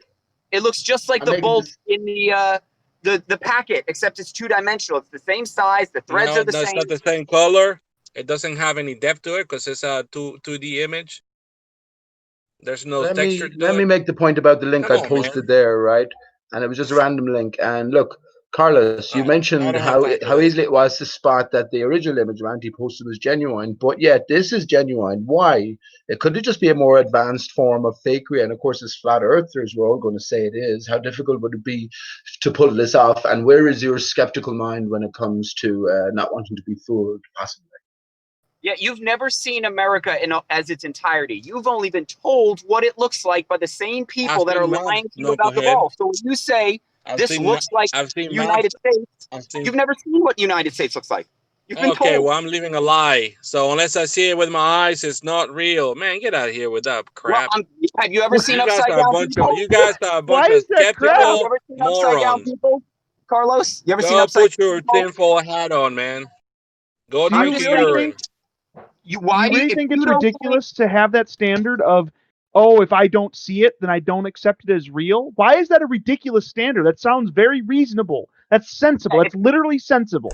Okay, well, you've never seen a flying chicken. If you've ever seen a flying pig, why would you assume pigs can fly? Just because you've never seen it. Carlos, what you're doing is you're making excuses in your own mind to justify the ball that you've never seen in your entire life. Works pretty good for me. Satellites work great. Your belief. Chickens can fly right the hand. YouTube it. When do you see the Earth as a ball? Never. Never. You only believe that the pictures you see that look spherical represent the Earth that looks nothing like it. You'll even admit, oh yeah, that picture doesn't look like Earth, but that's a picture of Earth. It's crazy, bro. That's indoctrination, man. You're just parroting. Sure. Well, he believes the second image is real and the first one is fake because, well, Carlos, you have reasons. I didn't say that it was real. I said, oh, that looks like a picture of the United States. That's what I said. Right. Well, there's the link. There's the link, and it's reported as real. So do you accept it as real? No, I don't. You can look at that glow, like that halo of blue around it. You can see the stars. There's some sort of cloud. This obviously is not an actual photograph of what you would call Earth. But I love as well how when he's completely checkmated by simple logic and rationale, then it reverts to where's your tinfoil hat? That's just me making fun of your skepticism towards everything. If you never seen it, how do you know it's real? Have you no skepticism, man? We are talking about liars and why they lie. Why are you making fun of liar? We all know it. You think that Will Smith is Obama? Really? I'm the one to laugh at. Carlos, this is not being skeptical. This is being empirical. What you're doing is you're saying, hey, look, you are empirical. You won't believe in something you don't see. And you're switching it and going, you're being skeptical. No, I'm being empirical, right? So you will never fool me with some bullshit story because I'll be like, oh, you can fly like Superman? Okay, prove it.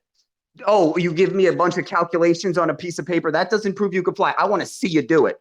Well, I can't. Well, then I don't believe you can fly. You're bullshitting. But you'll be like, well, he took some pictures. He showed me some data. I believe it. You're in a religion. No, I'm not. You are assuming that that's all I've done. Bro, I know you have admitted you have never seen the earth as a ball. So right off the bat, you have to believe with faith that the earth is a ball because you haven't seen it in that state yourself. Will you agree? No. Okay, so you've seen with your own eyes the earth as a ball. I don't have to see it with my own eyes. Well, then you have to believe it. On faith. No, there's enough evidence and enough no evidence. Well, evidence is the word. Evidence is the word. No, evidence is the word that you're saying to make the excuse that hold on, you haven't seen evidence is the word. So hang on. Sir. The evidence would be you seeing the earth as a ball. You don't have that. Now you believe the earth is a ball without seeing the earth as a ball. That's faith in religion. Like, I believe in God, I've never seen him, but I believe in him. You've never seen the ball earth, but you believe in it. There's evidence for God. Yeah, life is evidence for God. Does that mean that I've seen him? No, but I've seen quote unquote evidence. So you're in a religion, Carlos. You're doing the exact same thing a religious person does. You're saying, I haven't seen God, the ball earth, directly, but I've seen evidence, life, boats going over the horizon, that leads me to believe with faith. You're in a religion, buddy. Thanks. Welcome to the party. It's great. What direction have you seen for the evidence of the gender of God? Right the hand. Have you ever wished that God had a wife, for instance? No, I think God is a computer. Get out of here with that crap. He's a non-human computer. He thinks logically and perfectly. Humans don't. Humans make mistakes, and humans are emotional. God is not divided. Maybe we're divided aspects of God, and God is neither male nor female because it's united. Yeah, we're completely distracted. Right, shout out to Pitch Black Riddick who says, "Bullers are sleepwalkers." I thought that was funny. Thanks for the super chat there, mate. Yeah, just back on track though. I mean, Carlos. I mean, this image that you're looking at here, this Earth image, the supposed real Earth image. You know, my question remains: where's the buildings that are upside down? Or to the side? Where's the shadows? Where's anything there? I mean, do you think that's a real image? No. But why is it? Why are we told it's a real image then? I don't think it's a photograph taken from a satellite. I think it's what do you call it?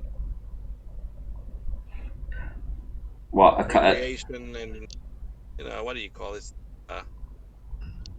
A drawing. It's not a composite. Maybe the part of the United States and everything, they might have pulled that from something, but everything else, like that blue glow and the stars and that cloud, that's obviously not an image from you don't think obviously like some object floating in nothing is clearly like not a real photograph?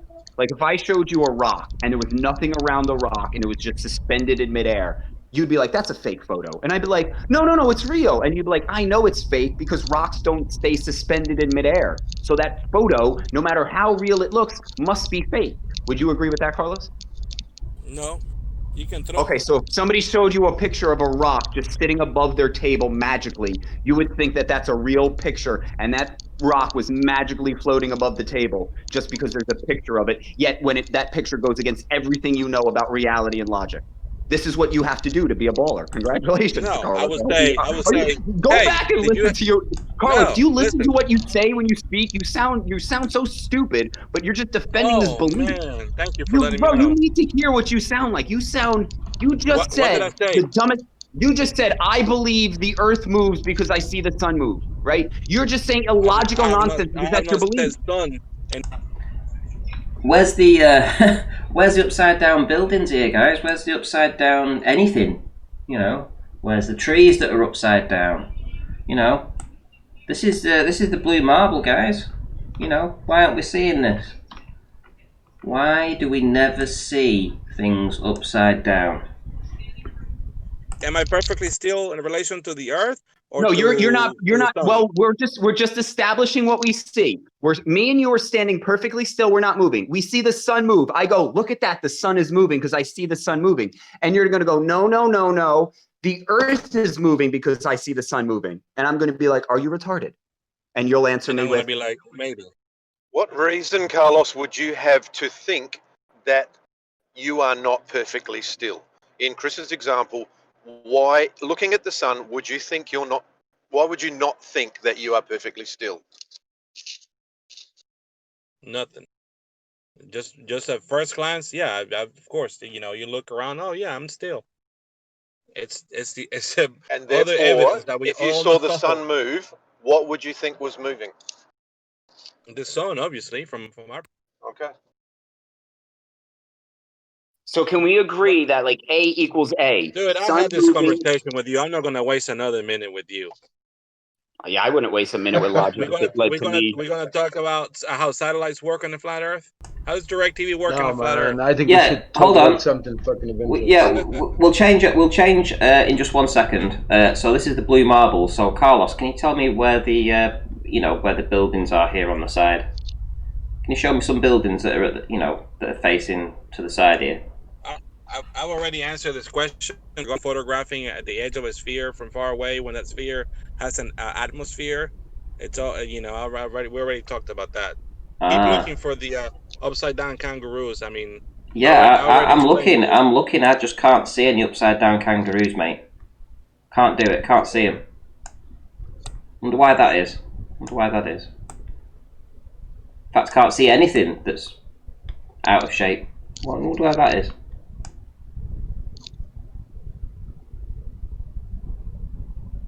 That's a really cool argument, Ranty. Not being able to see upside down. It's a fair argument. You can look at the moon. You can look at the moon and see things are upside down on it. What objects or what craters of the size of an airplane or kangaroo can you observe in the moon?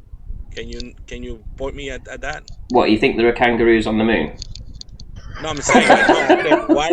No. No, is that? I'm sorry. Is that your claim? No, Ranty, listen. Are you claiming that there's kangaroos on the moon? No, you claim that you can see craters. Look, if you wanna say there's kangaroos on the moon, mate, I mean it's up to you. I mean that's just another claim. Okay, all right. Right, shout out to Let's Silent. be honest, Ranty, we haven't been there, so we can't categorically say there aren't kangaroos on the moon. Yeah, that's true. Shout out to Silent Zero who says, "Good day to all. Earth is flat." Thank you for the super chat there. Right, so you want to change subject? Do you want to talk about something else? What were we talking about? Satellites? Did you want to talk about? Give me about 5 minutes. Let me send this report and I'll jump back on. Okay, no worries. Where did you get that image of the moon, Ranty? That's a super high definition image, isn't it? Where did you get that? Do you mind posting the link in chat? Yeah, I'll do that in a minute. It was from Gigapan. Oh man. Yeah, what did you get lost in that? You get lost, and if you're considering mirror moon, right?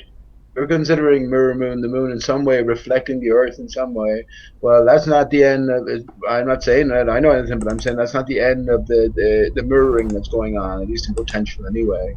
So you have a great image there to work off of. I've got something really cool to show you guys. Why can't... where's that gone? Oh, there it is. Right, share screen. So I saw this this footage on on Facebook today, and I thought, oh, that's interesting. So I got in touch with Bob from Globebusters, and I ran it past him, and he was interested in it too. So he's going to do a little bit of research into it as well. So I'm just going to play the video, and what you're going to see is you're going to see some objects pass near the moon. Now I don't know whether this is a real video. I don't know whether it's like not been doctored or anything like that. I mean, can you see these objects are just coming in now? They're just down here, right? So just keep an eye on there. So I'll just go back a tad, and I'm going to press play. Tell me what you think. Tell me what you're seeing here. I will zoom in so you can see these in a bit, so you can get an idea of this. But they've got these shadows that go across the moon, right? I mean, what do you think? Do you think it's a real P900 or P1000 footage here, or You think it's all just bollocks?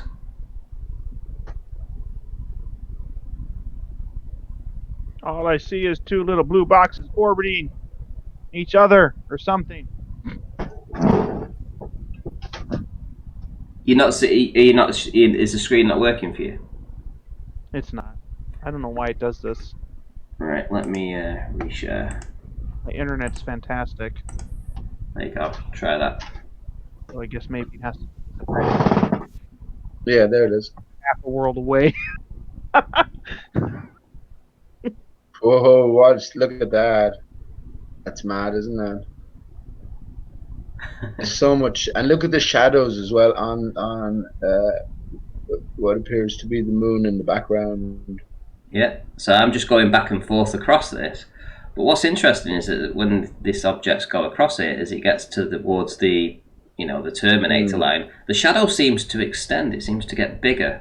Now, I wouldn't have thought that would have happened. I wouldn't have thought that would be possible on Earth. Oh, I have a great explanation for why that might be. Whoa. But I pulled up the YouTube that thing. Fantastic detail. First of all, we're looking at a reflection here, right? In terms of the moon background, but a very detailed reflection of solidity. But that's excellent imagery and needs explaining. The Globers are saying that they believe it's fake because these things would be ginormous if it was real. Now, hold on. Footage? No. I wish it was. Then I do these filters on it. So I put some filters on it too to try and enhance, what may have been there. So the Globers are saying that these objects would be ginormous if they were, if they were real. But aren't the Globers sort of using their own model for that, assuming the size of the moon, assuming the size of these objects based upon that? Yeah. Wouldn't doing? Yeah, of course that's what they're doing. Wouldn't that be an what assumption? else would they do? Admit that it might be wrong? Don't be goofy.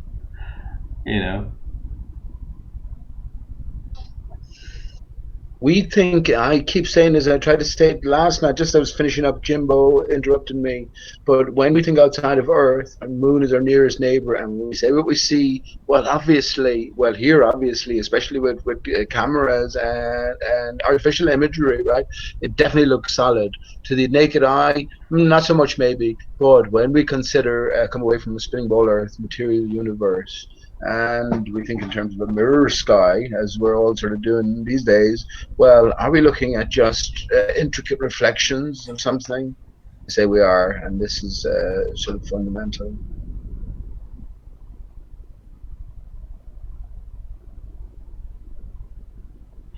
Well, anyway, I thought it was interesting because obviously, Let me just say this, Ranty, please. Can I just say this, because you're definitely on board this one.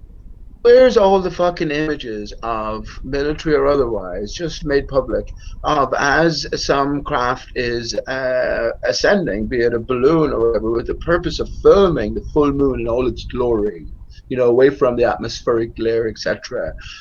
Where do we, all those, I don't see anything. All I've ever seen is images of the moon shrinking down to nothingness almost in the distance as we rise up. So isn't it very interesting? Nearest neighbor, whatever side of the fence you're on, it's our nearest and most mysterious neighbor, right? Where are these images? We just don't have them. It's interesting, isn't it? It's amazing. What are your thoughts on what you're showing right now, Ranty? Well, my original thoughts were it was basically a hoax. That was my original thoughts. But I just thought I would play it to just give it an even crack of the whip, because we don't know what's up there. We don't know if that's a real thing or it's a solid object or not. It's unlikely that any of us are ever going to be able to go up there and check it out. So it could be a hologram. It could be something that's on the dome. If there was a dome, it could be. It could be a reflection.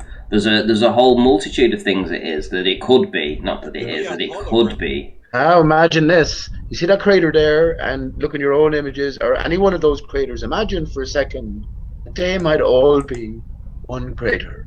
And we're looking at some sort of a kaleidoscopic reflection of solidity, source being elsewhere.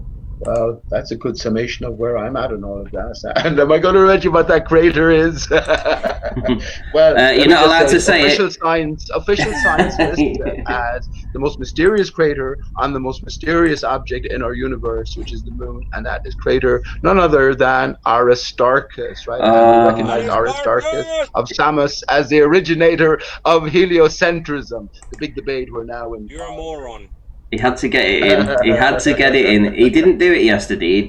He did a whole show and he never mentioned it. So, come on. And then today he just couldn't resist. I was justified. You're showing me an image of it. We're 90 minutes in. I suppose we can let you off this one time. Yes, I saw a UFO last night, man. I think this is something very special happening, whatever it is. I think maybe we can connect to it with a willingness. But all I could describe as UFO, it just sort of flashed almost to me, right? And then just sort of moved on. So, yeah, active sky. Right, okay, so I've got something else to show you guys. This is a... here we go. So Arctic Reflections put a video out today. He basically mirrored somebody else's video. It's apparently a song by Andrew Clark. If we go to the channel, I've actually listened to it. Apparently he used to be a flat earther, this guy. So this guy used to be a flat earther, and he went to Antarctica and he went to check it out for himself and to see whether or not it was real or not. So I asked him some questions. I mean, down here you'll see that I asked him some questions. I put, cool, I like your first-hand experience song, so may I ask some questions? What year did you go? Which area of the ice wall did you cross? And do you have any pictures that you personally took from which I can have a look at? That should do for now. I may have some later, so could you email me the images and just leave a comment here for other things, or maybe upload the images to Google Drive and I can download them, unless you don't want to either. Email them to me. And I've put, looking forward to this, as you seem genuine and honest with the lyrics and all. Many thanks in advance, right? Well, it turns out that he might not have actually gone to Antarctica. Apparently, he says, unfortunately my camera bag was swallowed whole by an emperor penguin chick just before I was pet to death by a gaggle of chin straps. Ooh, sounds nasty. And yeah, so it doesn't look like I'm going to get any validation for this song, but I was considering playing it. Does anybody really want me to play this song? No. No? Well, I'll put the link in anyway, just because I've mentioned him. Anyway, so apparently he was a flat earther who went to Antarctica to validate whether or not there was an ice wall and the Earth was flat, and he basically converted back to the globe when he realised that it wasn't. Well, seeing as we're talking about globe earthers that lie, I think this falls in that category. Don't you? I think that fits in the category, you know, for somebody that's going to lie about something. So he's made a whole song about it, you know, only to take the piss out of flat Earth. Well, nothing new there, is there? Nothing new there. Right, there's another video. Let me pop it in here. Now then, anyone know this guy?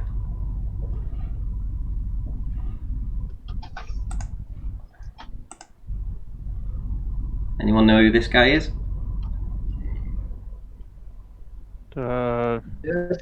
Dead-Eyes Man Dan. This is Dead-Eye Man Dan, yeah, and yeah, he well, he didn't do very well today when he put this video out. I've not seen it, to be fair. The greatest fail you will ever see. Oh, Man Dan. And I got through the first about a minute of it, and I just had to turn off and say no more. Can't listen to this guy. So I've put a video out about it. Actually, it's on my channel. So if you haven't seen it, maybe you could perhaps go and watch that video from earlier today. But basically, this guy's lying as well. You know, this guy is literally lying again. This is the third video on the trot that he has deliberately lied. So, when I was asking before about, you know, which, you know, what's the you know, type of lie do you have? You know, do you have the big lie, or do you have a little lie? Are all lies the same? Did the guy that sang the video saying he went to Antarctica only to become a globe earther again, is that the same sort of lie as Simon Dan here, deliberately lying about other stuff? You know, deliberately lying about what Arctic Reflections has did, what he didn't do. I mean, is this, you know, what is it with these guys? Why can't they tell the truth? Carlos, you should be able to help us here. Why do you think these globe Is that a real earthers... backdrop, Carlos, behind Simon and Dan? Why do you think... Is that a real... Why do you think these globe earthers can't find it in themselves to tell the truth? I don't know. I mean, it depends on what we're talking about, because I have no idea of what you're talking about. You're saying it's not the truth, but that's your opinion. No, it's an outright lie. So, I don't know about what you're talking about, so I can't really comment. Defend every other liar, right? Yeah, so this is to my audience, obviously, so they'll probably know what's been going on between me and him. But yeah, for sure, he tripled down again today with another lie. It's just never ending. I mean, why would you feel that the main protagonist on Globe Earth, the guy with the biggest subscriber base, the one that all you guys look up to, why is he constantly lying? Why does he feel the need to lie? I don't look up to him. Yeah, but why would you as a Globe Earth protagonist, you know, why would you lie if you've got the truth on your side? I don't know. Same reason why Nathan Thompson would lie, or people from the Flat Earth Conference would lie. I don't know. Shoot. Well, do you want to tell us about that? What do you think Nathan Thompson's lying and people from the Flat Earth Conference? What do you think they're doing? The what? What you've just made claims then that people from the Flat Earth Conference are lying and Nathan Thompson. So, can you back that up? I sure can't. I'm just saying. Oh right, so you've just lied about lying about other people lying, right? Okay. No, you're saying that that's somebody we look up to. You're a liar, scared, Carlos. Let's say that tomorrow comes out that Nathan Oakley was lying. Is that, you know? Oh, that's the guy you guys follow, and you're like, well, I don't care. That's his problem or whatever. Shoot, I don't care about Salman Dan. I don't care about Neil deGrasse Tyson. What about his message, though? You support their message, though, Carlos. That's like saying that if let's say some horrible person believes in a flat earth, I'm like, oh look, you support his message. He's a murderer. You know, are you a bad person too? What the heck? No, you have that the other way around. Neil deGrasse Tyson is a very clean-cut person, as Simon Dan purports to be as well, and you happen to be on their side. So that's, you're after defeating yourself, that argument, man. No, I'm not on his side. What did he lie about? I mean, quite frankly, we're talking about. Okay, well, I'll get to that in a second. So, from Brian Leake, who's given a super chat, he says, will you play the Ranty song later? Yeah, of course I will, Brian. And also tell Carlos that those images are cartoon clean. The ones with the satellite, yeah.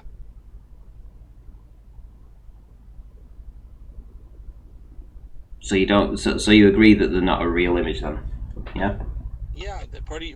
Like I said, like I told you, first of all, the satellites wouldn't be that close together and didn't look like any real satellites. The lighting was completely ridiculous. Yeah, it's a freaking cartoon. Who was the moron that claimed that was a real image?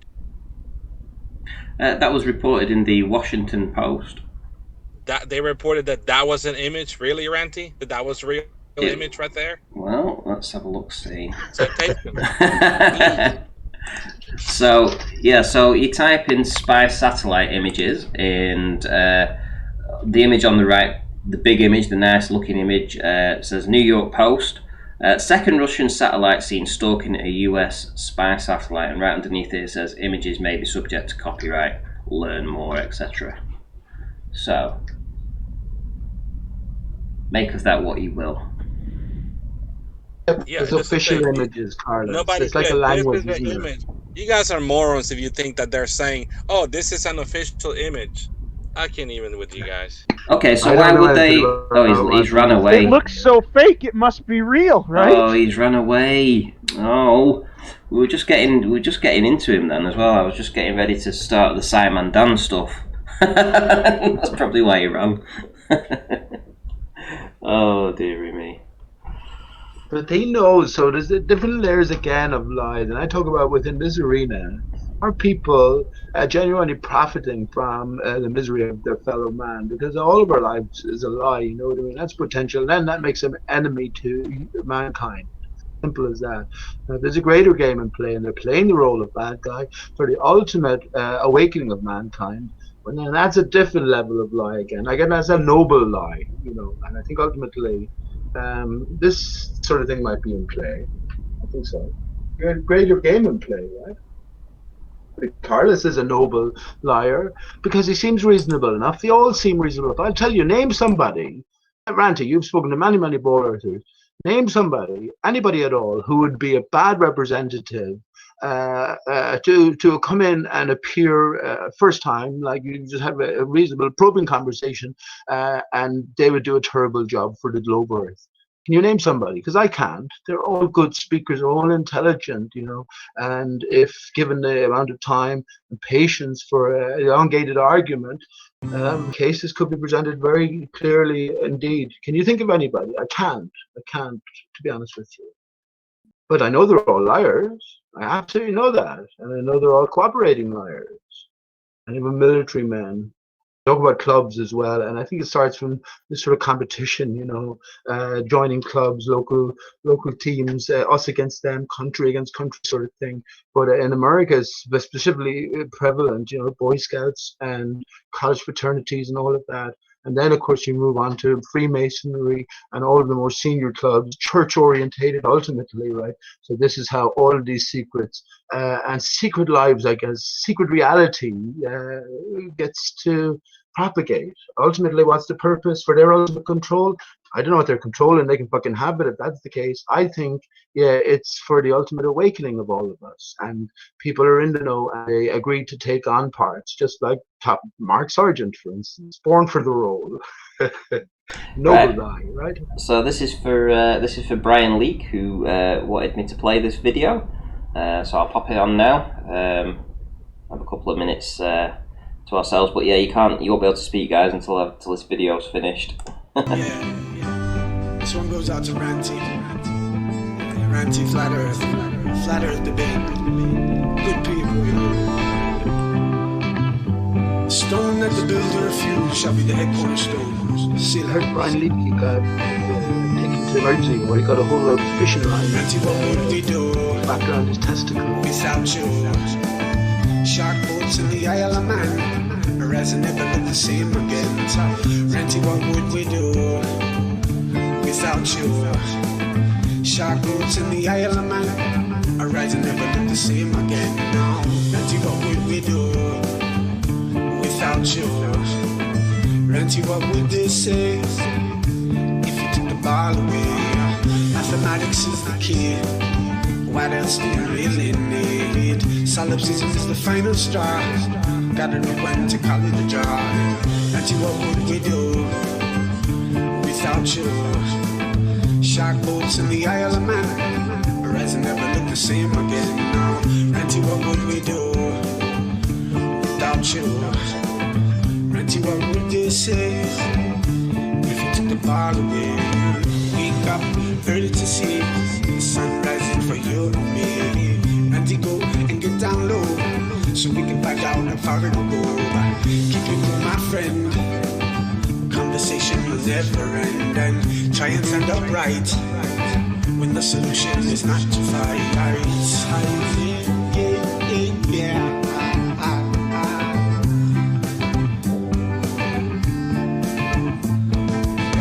Ranty, what would we do without you? Shark boats in the Isle of Man. Ranty, what would we do without you? Cindy, what would they say if you took the fall away. Ranty, what would we do without you? Shark boats in the Isle of Man, horizon never look the same again. Now mathematics is the key. What else do you really need? Solipsism is the final straw. Gotta know when to call it a job. What would we do without you? Ranty, what would this is if you took it all away?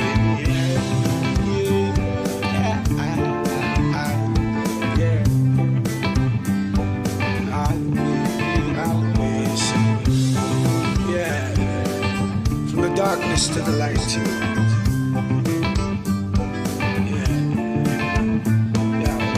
Ranty, what would we do without you? Shark boats in the Isle of Man, horizon never look the same again. Ranty, what would we do without you?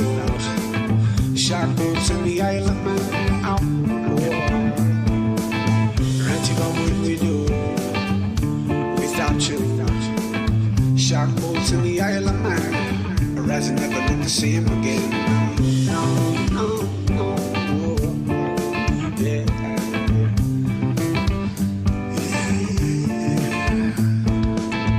We got ready to see sun rising for you and me. Gotta go and get down low so we can find out how far down. Yay! I love that song. Oh, Isa's ace. Isa is ace, I say. So that was for Brian Leake, who gave a super chat. He wanted to hear that song, so I hope you enjoyed that. I know I did. Right, okay, so Pete, you still there, mate? Or has he ran off?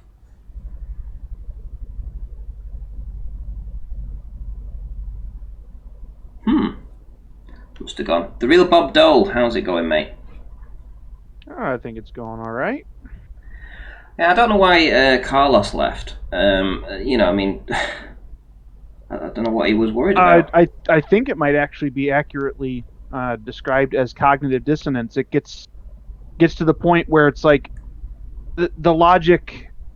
It hits that part of your brain where you're blustering or you're irritated, you're upset. The things that are just so darn absurd, it's ridiculous.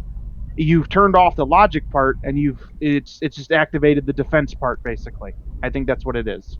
At least that's what it looked like to me, or sounded like to me. Now, speaking of logic and the like, I was listening to George Nutchak in the general chat before, so I had to intersect when he was talking about us not being able to be reasonable about things, or to understand things, etc., with logic and reason. And I said, I just chipped in and said, well, and I don't want to misrepresent him here, because apparently this isn't his belief. He doesn't believe in the Big Bang, right? But Okay. people like Professor Phil Bell, and probably the majority, Professor Phil Bell and people like him believe in the Big Bang, and they're trying to tell everybody that something the size of basically a pinhead, or smaller than a pinhead, created the entire universe, right? Not just your house, not just your street, or your country, or the Earth, or the Earth and the Moon, but everything in all of existence came from something smaller than a pinhead, right? So I said to him, well, why don't you get a brick? I don't believe that. And on its own, out of nowhere. Yes, and created That's life the as most well. I don't important believe part. that. And I said, well, why don't you go and get a brick then? If you want to put something to the test, right? So go and test your logic here. Go and get a brick, right? From your hardware store or from your building supplies, and crush it up and see if you can get it to the size of a grain of salt. If you can get it to the size of a grain of salt, that brick, right, then you've got a proof of concept. You can move on from that, right? Until then, it's just fantasy. And then he turned around and said, well, he doesn't believe in the Big Bang. So when they say to us that it's fantastical to believe this one thing or believe something else. They believe in the Big Bang, guys. That something came from that. Don't. Carlos, Fantasy. tell us what do you believe then, Carlos? Creation. Well, if you believe in creation, then you believe in a creator, right? Yes. Okay. And do you think that creator created and then abandoned his creation? Abandon how? Hasn't it left? Has never spoken to his creation? Left it alone? It has not interacted with his creation at all? I'm pretty sure he has, according to the Bible. Oh, do you believe the Bible? Yeah. Oh, well then, when God in the Bible describes the earth as being unmovable, set in its place, and that it cannot move, that it is set, that, and he uses even an idea of it being basically put in place and unmovable. You think that? What do you make of that? Can you move it? No. Then it is Absolutely unmovable. not. Then you can. Okay, then he's right. You can't move Okay. it. Ranty can't move it. I can't move it. So it's whenever he says unmovable, he doesn't specify that it's unmovable by man. He just says it's unmovable and that it's set in its place. Yeah, In your there's no paradigm, specification. Yeah, it's in your there's you're trying to read too much into it. He said it cannot be moved from where it's being set. Yeah, I can't move it. That's You what can't move I it. was Yeah, I'm not wondering. arguing that. Do you think that it means what it means, or do you think there's special interpretation that needs to be done so it doesn't mean what it means? It doesn't mean what it says. It means that we can't move it. I can't move it. You can't move it from where he. Even though it doesn't specify that and doesn't say anything about humans in the context, as far as I know, it just indicates that God created the earth and set it in its place, and it is not movable. It's unmoving or whatever. So, like, to me, that makes it pretty clear that it's not a moving thing. That's your interpretation. That is my interpretation. Yes, I didn't claim that it was somebody else's. Okay, so getting back to the Big Bang Theory, I just typed into Google. This is for everyone in the audience to do that. They can do the same. And it was what caused the universe, right? General standard question. What caused the universe? And the top answer, it says, according to the standard Big Bang Theory, the universe was born during a period of inflation that began about 13.8 billion years ago. Right, this is the killer though. Like a rapidly expanding balloon. It swelled from the size smaller than an electron, right? Smaller than an electron, to nearly its current size, right? Nearly its current size within a tiny fraction of a second. Within and the guy who invented it is still alive. now just think about that, right? So Guth is one of them. Yeah, the size of an incredible, smaller than an electron, to its current size, or almost its current size. How big's the universe, my friend? Right? How big is the universe? Within the fraction of a second. They just come up with stories when their theory doesn't work, just like dark matter, when they couldn't explain the galaxies, how they were rotating. Yeah. Same with this, in a fraction, a billionth of a second. Yeah. So they, I'm sure there's a calculation out there that would say if you was to try and travel from our location here, if you was able to travel from our location, traveling at the speed of light to get to the very furthest regions of the universe, the very furthest parts away from here, right? I mean, it would probably take you tens of thousands of years traveling at the speed of light, right? But what they're going to try and turn around here and tell you is that in less than a fraction of a tiny fraction of a second, the universe was just born instantly to its current size, or thereabouts. The ironic thing of that rant is a Jesuit priest came up with it. Yep, we can hear you. Hello. Hello. Is the quality okay? Hang on, you shouldn't be so headset. flippant about this because there's a whole science, good, yeah. so-called science behind it. You know, Ranty. There is a whole sort of developed thought process behind why There's exactly literally this is zero the science case. behind it. Well, that's why I said so-called science, but it is sort of investigative thinking, if you want to put it like that. An It's possible. imagination. Look, From my let me just say, in one sense, right? If we're looking for answers to what really is, everything to heliocentrism is a really developed answer. It's totally wrong, but it's really developed. So when we do away with that, where are we left then? The real Bob, though. So Toady says, during the inflationary period, wait for this, it swelled into time and space. That's a cool story. Well, of course, yeah. That's a cool story. The concept swelled into something that's actually real. Yeah. That's how everything moved faster than the speed of light, because time wasn't even there yet. It was actually going slow. Yeah. Yeah, good one, bro. Crow, this is La La Land. If it happened in a fraction of a second, but time hadn't happened yet, how did it happen in less than a fraction of a second? Oh, wait, the Rumpus is here. He's going to tell us how the Earth was formed. No, he's just said, the Rumpus has turned up and he said, the article is wrong. Well, listen, am I sharing my screen for you guys to see? Right, so, yeah, let me just share the screen. So, this is a Google search, right? This is a Google search that returns this result from livescience.com as the main result of the 182 million results. It's wrong. What's wrong with this citation then? Do you want to correct them?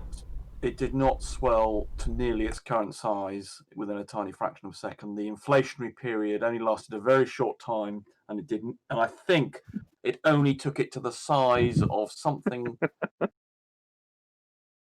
something on the human scale before the inflation stopped. So that article is wrong. Current size of the universe isn't known, Rumpus, right? Yeah, it is. We think it's 13. Well, the visible size is 13.8 billion light years across, which is vast.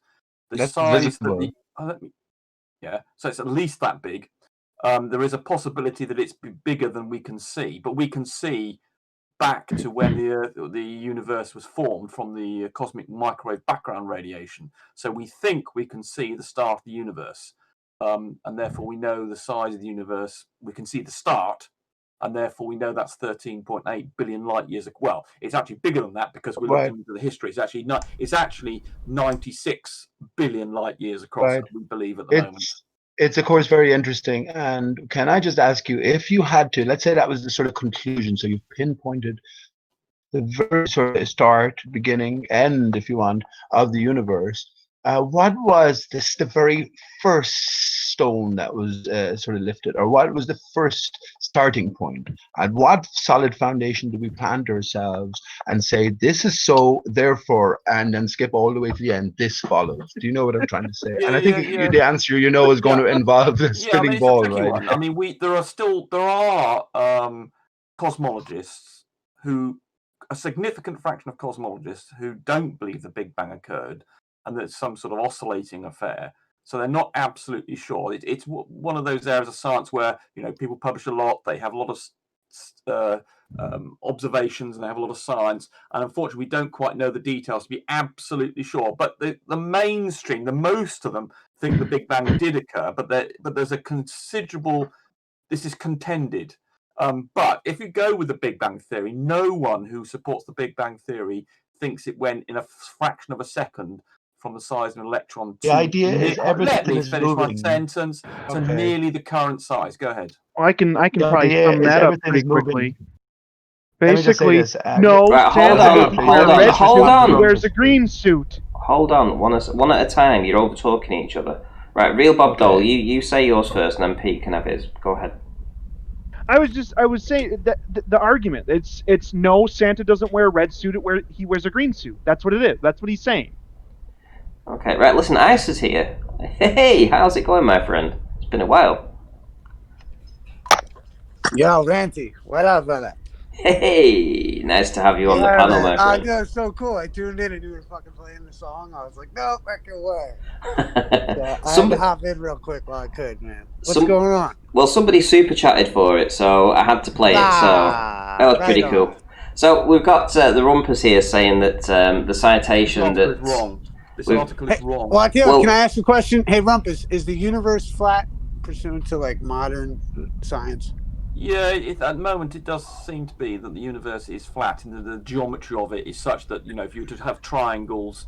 Do you think one day? My answer, hold on, yeah, just let Isa and the Rumper. You'll get to see Isa in action here, actually. So just listen to draw a triangle, or you manage to get a triangle over several million light years or something. It would come out that the angles between the triangle would sum to 180. So we therefore. There are three possible models. One would be the universe is curved, which means it sort of collapses back on itself. One where it's bent so that it carries on expanding, increasing. And then there's this sort of flat model where the geometry behaves as though we're on a flat plane. And it does look at the moment as though the geometry works as though the universe is conceptually flat. Although it's obviously three-dimensional, it's called flat for various reasons. It's obviously three-dimensional. Well, it's actually four-dimensional if you add in time and space-time, etc. But flat in all directions, Rumpus? Hold on, everybody, hold on. Listen. But it's called flat because, unlike triangles that are on the surface of the Earth, for instance, they sum to greater than 180. In the universe, if you have 3 points, the triangles would sum to 180. So therefore, we do call it flat, even though it's three-dimensional. Karen. So, are you a flat universer? Well, that's the conventions at the moment. That's what they call it. It's not two-dimensional flat. Hold on, wait, check it out. Is it like that because that's what they can see it looks like? Yeah, all the observations suggest that the universe is, quote, flat, even though it's obviously three-dimensional. So good. Imagine that. So that means the Earth is flat, That's right? cool. All observations suggest the Earth isn't moving as well. You're stupid, Montreal. I just explained that it's about the shape of space-time. What did I say that's stupid? I'm using your logic with the moon and what you guys say, it's round, so therefore the Earth is round. It's still got three-dimensional objects which can be any shape. So it does not imply that because you've got a flat geometry that the Earth is flat. But they say the universe is flat because that's what it looks like, right? Well, you'll misunderstand the word flat, I think. This is the problem. You don't know Now we need to learn the new definition of flat, guys. Here we go. Flat is curved, right? I explained what flat meant in cosmology. I've tried to explain, but obviously it's gone over your head. But that's what they mean by a flat universe, is that triangles the Rumpus University of what words mean when it's convenient. That sum to 180. That's what a flat universe means, although obviously it's three-dimensional. Karen. Good shout out to Anthony Kikonti with his super chat who says, Simon Dunn versus Ranty on modern day debates. What are the chances, guys? P.S. Can't believe how long it took me to find this channel. Thank you very much, Anthony Kikonte. Nice to have you here. And the chances of Simon Dan debating me on modern day debates are probably zero because he doesn't go out of his hovel and he wouldn't dare debate me. Seriously, that's the truth. Well, shout out to Anthony right there because I never thought that I would get to debate MC Toon and he made it happen. So. Never count it out. Maybe somebody dips out and you fill in there one day. Right? Simon Dunn would not do it. Can I give my answer to Rumpus there, please? I will write to those people about that article to tell them that it's wrong, and we'll see how we get on. Okay, are you also gonna hold on? Yeah. Are you also gonna go and write to that that NASA guy from yesterday, the physicist guy? Are you gonna write to him and tell him he was wrong as well? Yes, I've forgotten what that was about now. It was the one about the damn it. Sorry, I've had a very busy day. I can't remember that. I remember speaking about the NASA guy. Oh, right, yes, that's right. About the curvature. Yeah, the curvature. Yes, I will. Yes, actually, I should really, shouldn't I? Yeah, you're right. I should do that as well. Yes. Yeah, also on NASA.gov. Your test is coming. Yeah. I'll probably do both of those. Actually, yeah, that's a good point. I shouldn't let him get away with that. He's got that wrong, and you can show he's got it wrong geometrically. But yeah, okay, I should do. Have you sorted your roof rack out yet? Sorry. Have you sorted the roof rack out yet? I haven't done my test, if that's the question. Oh right, no, I meant I'm having. The weather is getting pretty windy here. It is got very windy. Yes, I was glad I didn't do it this Saturday because it was incredibly windy. Maybe you should put it up to maybe January, February, or something. No, it's just a matter of I've got to sort out a few helpers who are having a few problems meeting me in the next few weeks. But we'll get there. Rumpus, I just need to tell you that on the NASA.gov site, it also says that you can't see the ISS during the daytime. Are you going to call them too and tell them that's wrong? Well, that's correct, I think. Oof, you sure? Yeah, I mean, I was arguing. Arguing with all the professional Globers today, and they all said you could see it in the daytime. Well, perhaps conceivably. Well, hold on. If you've got a really, really sensitive device, perhaps you could. So I wouldn't commit but I'd say for a human, you couldn't. But I mean, we can see all sorts of amazing things in the dark, or see very dark things, or against a bright light. It's possible. I don't know this. Maybe someone's got come up with some super sensitive device that means they can see it. But certainly, I would say that was a very difficult thing to do against the bright white sky, bright sky. Yeah, I'd have thought so. Can I just ask, Isa, you've been here a couple of nights on the trot now, my friend. Are you thinking of dipping your toes back in and maybe doing your own show again? You know, man, I've thought of it. I think maybe more just have some guests and chill like we used to do. And honestly, like, I think of it for myself, you know, it's not that the debate is over. It's just that, you know, I think the inevitability of this to me is you're going to draw your own conclusion. And you can't really condemn or whatever anyone who disagrees with you, because it's science, and science is meant to be disproven if it can be. So I think for me, is quite clear on the subject, Isa. The Earth is a globe. There's no doubt about it. But the universe and is it's flat, moving. right, Rumpus? The universe is flat, right? What was that, Pete? So I missed. Yeah, hold on. We'll just get back. No. Just let listen. No, let Pete.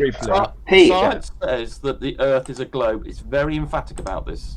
Well, regardless, if I do a live stream, I might not discuss the shape of the Earth. Well, you know, and if I do, I think it'll be with people that I find, you know, interesting about it. But people who don't accept science. Yeah, science deniers. Yeah, you find science deniers interesting. Those of us who are intellectually developed. Well, like you know, science. here's, and you know what, and actually, you know what, Ron? There's that term. More to Ranty. This is actually, if I were to do a live stream, for instance, lately, like what I've been experimenting with is like I've been going into stores that make you wear a mask, and I don't know if you want to talk about this right now. Yes, fine. Go ahead.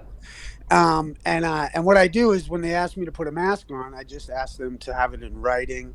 And so far, every store that I've been into, they've conceded and let me shop there without a mask, without any problems, because of this awesome legal system we have. And that's something I might get into, because I think we have the ability to hold their, you know, to not be forced to go and, you know, not be forced to wear these masks and all this stuff. Yeah, I'm big on that. I don't wear the mask. I I was coming out of a Walmart and I don't wear the mask. I walk right in, and somebody was coming in and I could see they forgot their mask and they were going back to the car, and I was like, "Yo, don't worry about it. You can go in." They were like, "Really?" I was like, "Yeah, watch, ask them." And I heard them ask, like, "Do I have to put my mask on?" And they were like, "No." And they walked in. So it's spreading it, you know, just spread it like a. I've been in some spots where they really try to press spread it like a virus. And exactly, bro. It's exactly. I mean, I think like some stores, like I think whatever, you don't really, you know, thankfully, it's not that big of an issue. But in some other stores, like, you know, you could call them on it, and, you know, and say, "Hey, can I just get it in writing?" And for instance, like I know here in the States, and I'm sure in Britain and stuff, you could do it too. Is you know, you have them show you how it wouldn't be a deprivation of rights under the color of law. And you know, and if they're gonna fight you over it or whatever like that, then, you know, I've always kind of talked about the legal side of shit, but, you know, there's a way to hold them accountable. And if we understood how to hold them accountable, they wouldn't be able to tell us that we can't go into a store. And if they were to do that, then you could actually maybe even just sue them, because the point is that the beauty of our system that we live in right now is that, because you can't fight or physically, like, you know, stop somebody from denying you some constitution, whatever, what you are entitled to do is sue them. And usually when these corporations or the people that work there find out that that's a possibility, you know what I mean? They may very well grant you access to what I consider to be the republic, you know, the private side of business life versus the public side. And that is something I might discuss about it, because for me, the shape of the earth, it's already over. And in my mind, you know what I mean, regardless of what people think, you know, flat earth won the debate. And and you know, but that's not for me to have a discussion, you know, like I can't force that position on somebody, nor would I want to, because I think that's fascism. Like Rumpus, like I would, you know, I condemn anyone that doesn't want you to believe that you live on the spinning ball. I think I think you're so within your rights, and that's why I've always been a friend to the Globers, if you will. I think, because, and that's why I just wish they would admit it's a belief and not tell us it's the fact. And you know, hey, here's the thing though, is that there are Globers. Well, one second, Rumpus. One second. Says it's a globe. Well, one second, Rumpus. Before, just in you know, I think that it's, you know, it's like it's within your right to think that, and I wouldn't want to take that away from you over some whatever, because to me, cosmology is akin to religion. Now, regardless of how other people look at it, because there's a lot of ballers really look at it that way, with like it's a belief system, and they understand that it's already over. You're a science denier. You're not very clever. You're ignorant. I mean, who cares what you think? We don't care that you're stupid. Well, I mean, and this is the point, Rumpus. You know, the point is that the thing is, the Rumpus, that actually people do care. That's what's cool and so surprising about life every day. That's why people have girlfriends and shit. Nobody else. It's me and my girl against the world, or it's me and my friends against the world. It's, you know, and it's interesting.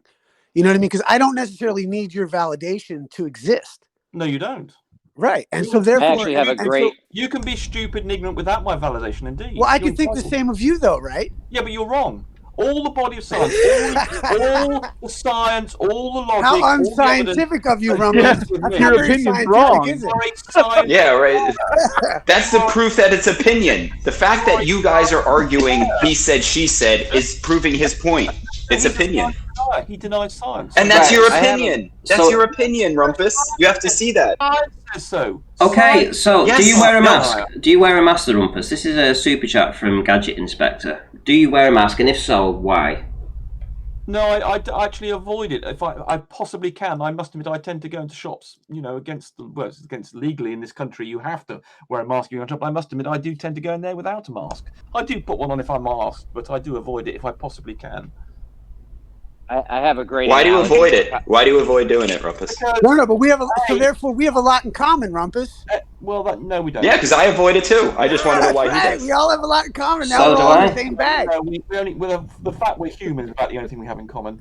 But I don't. Well, I believe I've had COVID about 4 or 5 months ago. I had it and was not seriously unwell, but I mean I felt miserable for a month or 2 months.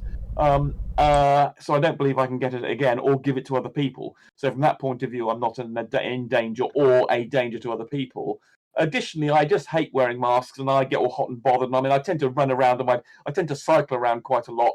I get all hot and bothered when I tend to cycle to the shop, so I'm hot and bothered, and I definitely don't want to put on a mask. And it just looks so crap and stupid, and it reminds me of sort of religious. I agree with you, Rumpus. Hey, you could have stopped that. They look stupid. Like I think those are all valid reasons why you shouldn't have to wear one. Like I think we agree on this.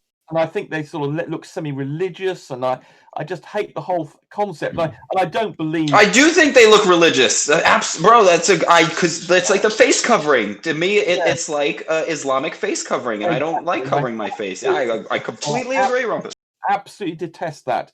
So even if, and also the threat, I think, to, I mean, even Sweden, for instance, which has doesn't have anything like these restrictions. They don't wear masks there. They do not have a greater level of COVID deaths and things than Britain does. Although, admittedly, we have a much denser population. Britain is one of the densest in the world, and so we're more prone to having a pandemic. Whereas in Sweden, they have the highest single owner occupancy of houses, so they're perhaps less susceptible. So they don't have to perhaps follow the rules. If they had followed, you know, if they were in our situation, if we went over to Sweden, they'd probably be much more of a problem. So, but nonetheless, I think the threat is overrated. Now we've got some drugs and things to help people who really do get ill, although we can't stop people getting the virus and being ill for a number of weeks. We can't stop that phase. We can stop people dying now with this diamethadone thingy that was established a week ago. And also there's a vaccine on the horizon. So, and I think it's questionable whether being outside you can catch it. It seems to be inside houses and things, and with a reasonable Which horizon level is the of contact. vaccine on? Sorry?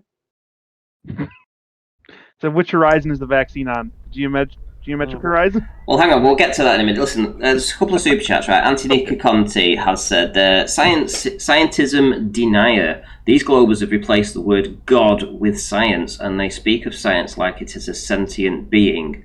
Well, Rumpus does, at least. And Paige has said, put a mask on and blow smoke out of your mouth now. Think how hard this is. Think how is this protecting me from smaller things than smoke? Indeed, there, Paige. Right, Rumpus, you just said that they've got a vaccine on the horizon. How long do you think it takes to get a vaccine produced, made, passed and trialled and all that kind of stuff and ready for market? What they've done, whereas normally what you tend to do with a vaccine production, you tend to, you produce your vaccine, you have three levels of trials. You just try it with 10 people, see if it does anything. Then you have a trial with a couple of hundred people and then see if it does them any damage. And then you have this phase 3 trial, which is actually where this vaccine is at the moment, which takes about a good few months. And then you finally, after that period, which is about a year, at least a year, you then start producing it. Then to produce it in large numbers, you have to take a year to ramp up production. But what's happened with regards to COVID is that in this country, which has got the first vaccine candidate, AstraZeneca has agreed to start manufacturing now. In fact, a few months ago, has started to get the manufacturing stuff in place, so that if the trial is successful, the phase 3 trial, but admittedly there's been a problem with the phase 3 trial of the Oxford vaccine in that someone became ill with it, but they don't know this. But this actually happens normally with vaccine tests because people just get ill. You have a few thousand people you're testing. One of them is inevitably going to get ill with something else besides the result of the vaccine. So anyway, they've had to pause the vaccine testing, I think. But anyway, so because they're doing everything in parallel, because AstraZeneca are prepared to take on the risk of producing millions and millions and millions of vaccines and then discovering at the end of the process that it will fail. But because they're prepared to do that, it will advance the vaccine by at least a year over a normal process. And then also the government has agreed to speed up the testing of this vaccine to the point we could have it, by Christmas or so. So what happened to the flu then? Because, nobody seemed to have died of flu this year. What do you think happened there? Well, there's very few reports of it. If you look up the statistics, flu seems to have disappeared pretty much to all intents and purposes. Yeah. So flu vanished, and COVID took over. But essentially, it's no worse than the average flu season, right? For deaths. Well, no, the excess deaths we had in this country, in the UK, also similarly for the US as well, the excess deaths, in other words, over the period where we were having COVID, in this country, we've had 50,000 more deaths over a period of a month than we did over any time the same period over the previous 5 years. So we know that something's going on, that people are dying a lot more. We obviously have got this COVID. We know that's what's happening. And how many of those were false reporting of COVID as the cause of death? The excess deaths thing is just saying this many more people died. No, I meant people dying with. The excess deaths don't measure. They just simply record that there've been more deaths over a period. Whatever the cause is, they're just saying this is the number of excess deaths. This is recorded as the deaths. Whoever monitors the number of deaths are saying we've had 50,000 more deaths over the period of April to June than we normally have.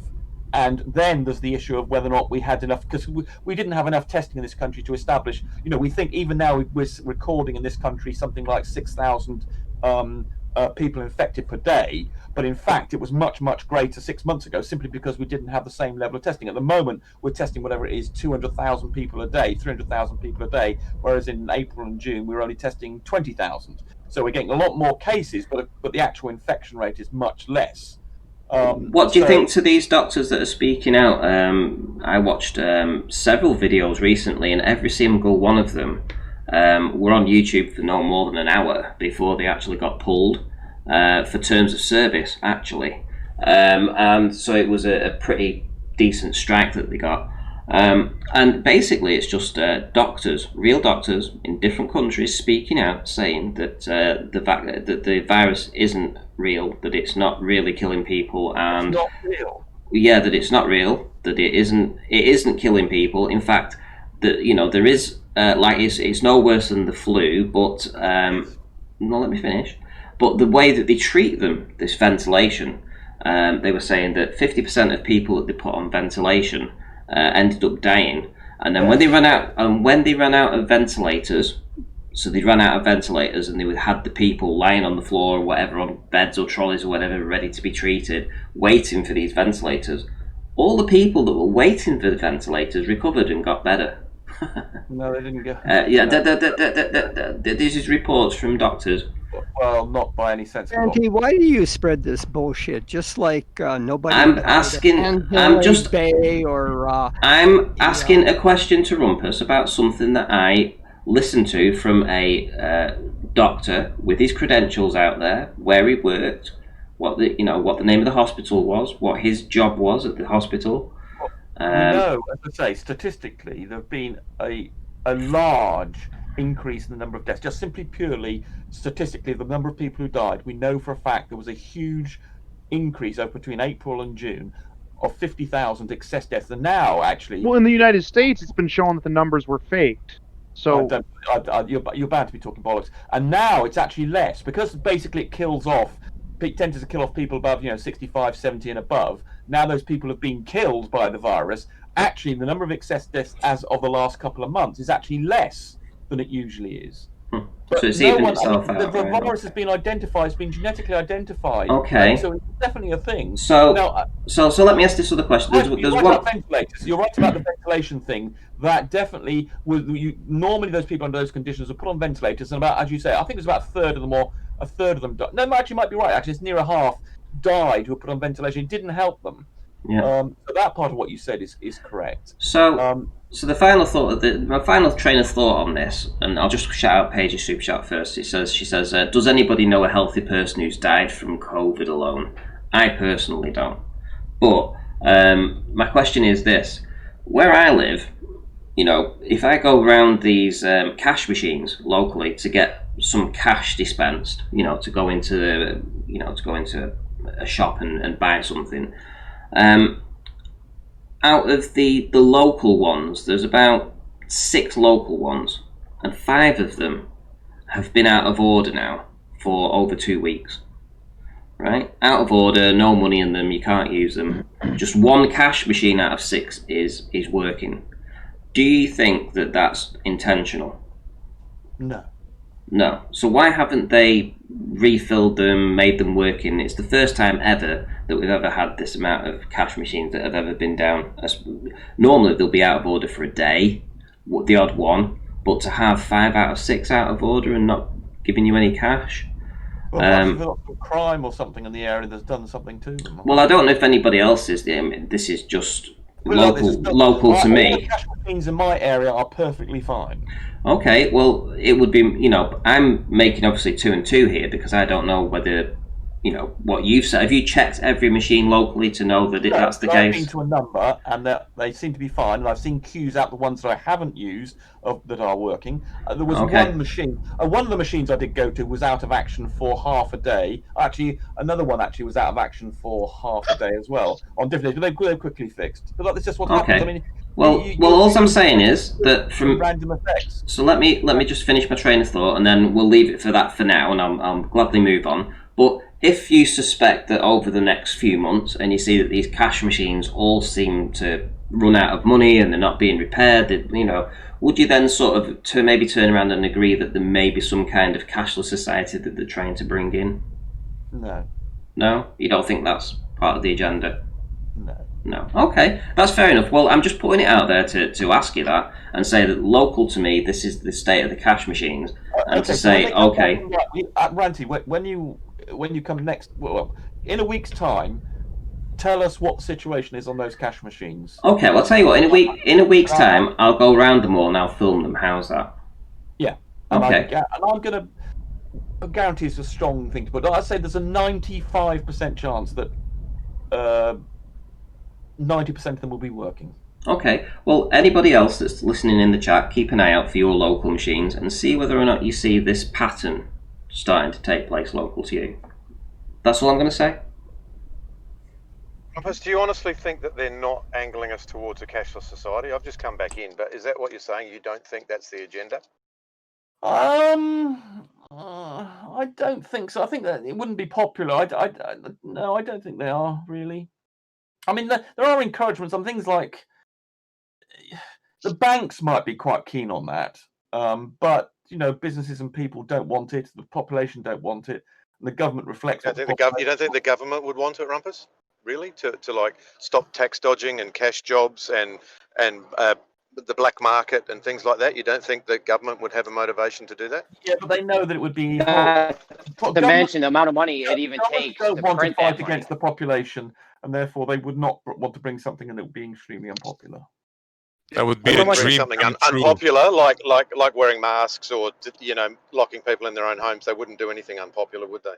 Well, people are dying. I mean, there are in this country, particularly in about April and June, this April to June period, there were people. We had on the news people dying. I mean, there were 50,000 excess deaths. People were dying of this damn thing.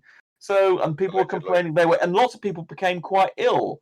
I mean, our Prime Minister caught the damn thing and was, he almost went on a ventilator and he almost died. And I got it, and it was unpleasant. And I. It's a thing. People are dying of it, and they've been established as having it. We've had tests to show that people have had it. We've had tests to show that people have got antibodies to it. We know that it's happened. So, and even now, there's a big fuss because the increase in cases are happening at this moment. A lot of people are calling for more restrictions, and other sort of libertarian type people in the British Parliament are saying, no, we don't. Basically, we have to live with it. And this is sort of battle at the moment. But there are lots of calls by the population. In fact, I think there was a poll just a few days ago which asked people whether they felt there should be more restrictions or fewer restrictions. And in fact, the majority of people, 45%, or not majority, but the majority of the people who wanted to go one way or the other, against 25%, wanted more restrictions. So it's a popular. Yeah, and every single thing you've just told us is all what you've seen on a number on a television screen. You've got no way of verifying any of it. And anyway, we digress. The cashless society, I think, if you genuinely don't believe that's the direction we're heading in, you are either totally out of touch with reality or you're just fooling yourself. That's my opinion on it. Because it's become convenient for shops and things, and it does move that sort of way, but it's just people having the option, the technology is allowing them to avoid it.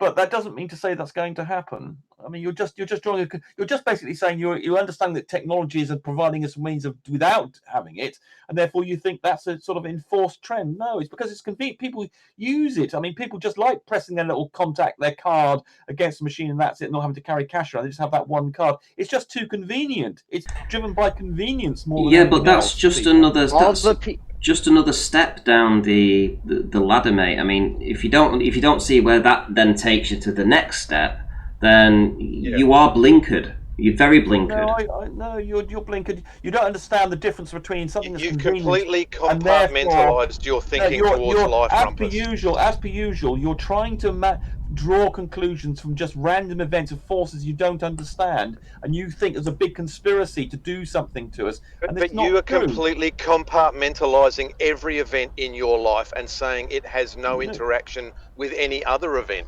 That's just delusional. No, you're just a conspiracy theorist. You think there's a big plan. Go ahead, George.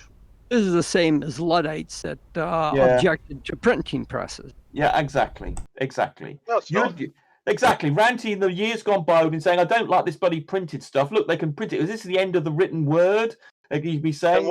Here we go. Once they're checkmated by rationale and logic, it's automatically tinfoil hats, conspiracy theorists, Luddites. You don't understand. You don't understand. That is just your standard playbook. Once you can no longer argue the reality of the point, you just start trying to demean the individual. It's pathetic. Well, what if we go to a cashless society? Big deal. Okay, what if we go to that, George? Here's what happens if we go to that. You are then all of your personal wealth, and if you want to call it that, is completely and utterly at the control of another person. either through the intentional switching of flicking of a switch, or some algorithmic malfunction, you no longer have access to your own money. They can literally turn you off, or some malfunction can Get render turned off you right now. unable. Just by hitting Turned off enter. right now without cash. Just by hitting Whether there's enter, you cash or can go not. underground, no What- cash. You can't get paid with cash. You can't buy. You can't sell. That's right. You So can't with do an enter anything. key, George, it's game over for you. That's what it means. Over for you too. If You use now are PayPal. no Most longer in. transactions on eBay now occur via PayPal. There's no cash exchanged on a transaction. How diluted can you be? When you remove the empirical object, right, you get rid of, there is going to be nothing stopping them, right? The only thing that Everything's kind of virtual. keeps, the only thing that kind of keeps things in balance now is that they can't just print $30 billion and go in, right? But once you make it all digital, it's just numbers. Then it is just numbers, and there's no backing to the, there's the fact that there's some physical cash means that there's still that connection. They're trying to sever that completely. Do you think in your bank account there's some cash that's carved out for? So I don't know. I was talking to. There's just a number inside a computer file. There's supposed to be the money, right? Let me Isn't finish. there supposed to be physical money? Let me finish. All there is a record in a data file saying that this is what your account holds. But George, a much more interesting point is that you've been told by Ranty was saying earlier that you don't believe in the Big Bang. I didn't. I thought this was a bit odd. I didn't think you'd thought that. Do you want to comment on that? You're not getting it, Rumpus. Now you can pay your gardener cash, for example. Let's say, you right? will be able to continue to do that. There's no such thing as a private transaction. Exactly. That's the primary point. Every transaction, every single thing that you do will be recorded. That's what they want. Well, it's already recorded. No, it's not. So to most transactions, anything that's significant is already recorded and done without cash. You don't go and buy in your opinion. You don't go buy a house with cash. You do any can. large actions. I know people that have bought houses with cash. Can I ask? You can absolutely buy a house with people bought cars with cash. Can I yes, ask you can do it. Rumpus Walk in with a suitcase of money. Boom. Here's your Mercedes, sir. Do you do it? You can buy anything with cash. They ask no questions. They say yes, George. yes, please. What else do you want?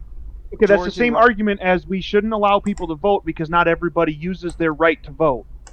It doesn't matter if I personally use it; it's still a right. I'm not saying that we shouldn't have. We're ultimately headed that way. Given the convenience of cell phones are going to have algorithms in which, just like they do in Scandinavia, you can walk up to a vending machine with your cell phone and complete a transaction. You don't even have to put any coins in the vending. And at that point, you become the organ grinder's monkey. Yes, George and Rumpus. I just want to ask you guys It's by a question. choice. No, that's the issue. It's by choice. In the event, what they want is no choice. Exactly. That's the difference, bro. So George and Rumpus, you know what they want to do is initialize a They block. they want us to do. How do you know what they Because want? Who are they? because when you read what they are They? planning to do, which is Bill Gates, Linda Foundation, go read what they want to do. Okay, so they want to offer a blockchain. The blockchain is going to be issued to each individual person. This is what they're designing blockchain for. Okay, you understand that? If you don't believe me, you should research what they. So here, my question is to you. This is my question, George. Are you now going to be a form of? Are you going to be able to? Somebody can hold something of yours hostage, or maybe threaten you. More so when there is no cash, because how are criminals going to make money? Everybody said, okay, well, they have the Bitcoin and untraceable. They're going to change that because they want to give everybody blockchain so that it's on a ledger. So everybody's registered a blockchain. It's like a social insurance number, but it's a blockchain. Okay, so once you get online, you're not going to be able to buy and sell without it. This is what they want. So George, let me finish. Hold on, Rumpus and George. I just want to ask, when they remove it, the cash, are you now a target for extortion? No, but I sympathize. One already is. No, I mean when you actually. I'm actually when the criminals can't do anything. Get caught up. I could be shut down instantly by somebody. To you could freeze your bank accounts. How far can you think you go in life with just cash? How much cash? Okay, let me give you an example. Let's say you want to live I off think they're grid, missing the right? point. They're And missing you want the to point. trade. You want to go in town and buy some goods, right? Say you live off grid. If you're not part of the system, you won't be able to trade for an axe, for anything. You're out. You don't understand the significance of this. I understand this. It removes your very freedom, well. George. I'm just saying You you're are being nothing extremely if you're not. paranoid If you about don't have everything. this number, you No, are you're just nothing. being extremely paranoid. We don't You don't have the fear cash. you do. We I mean, want just to don't keep cash. try to project your fear.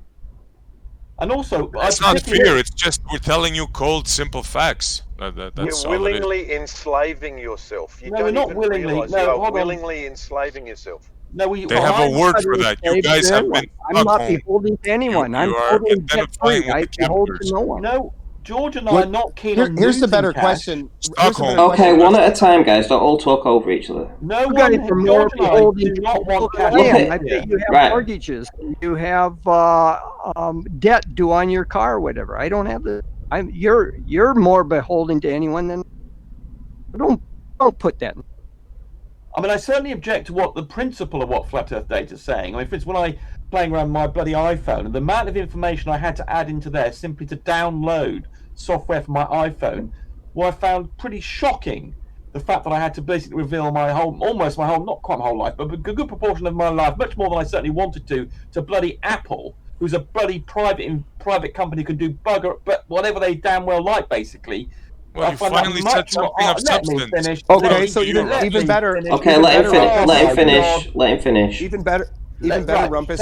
So the amount on of your- information that Apple now hold about me, I think, is absolutely unacceptable. And the idea of private companies having the sort of information they do over me, I think, is completely outrageous. I know they've got various data protection acts, but nonetheless, Apple have got a heck of a lot of information on me now, and I really, really object to it.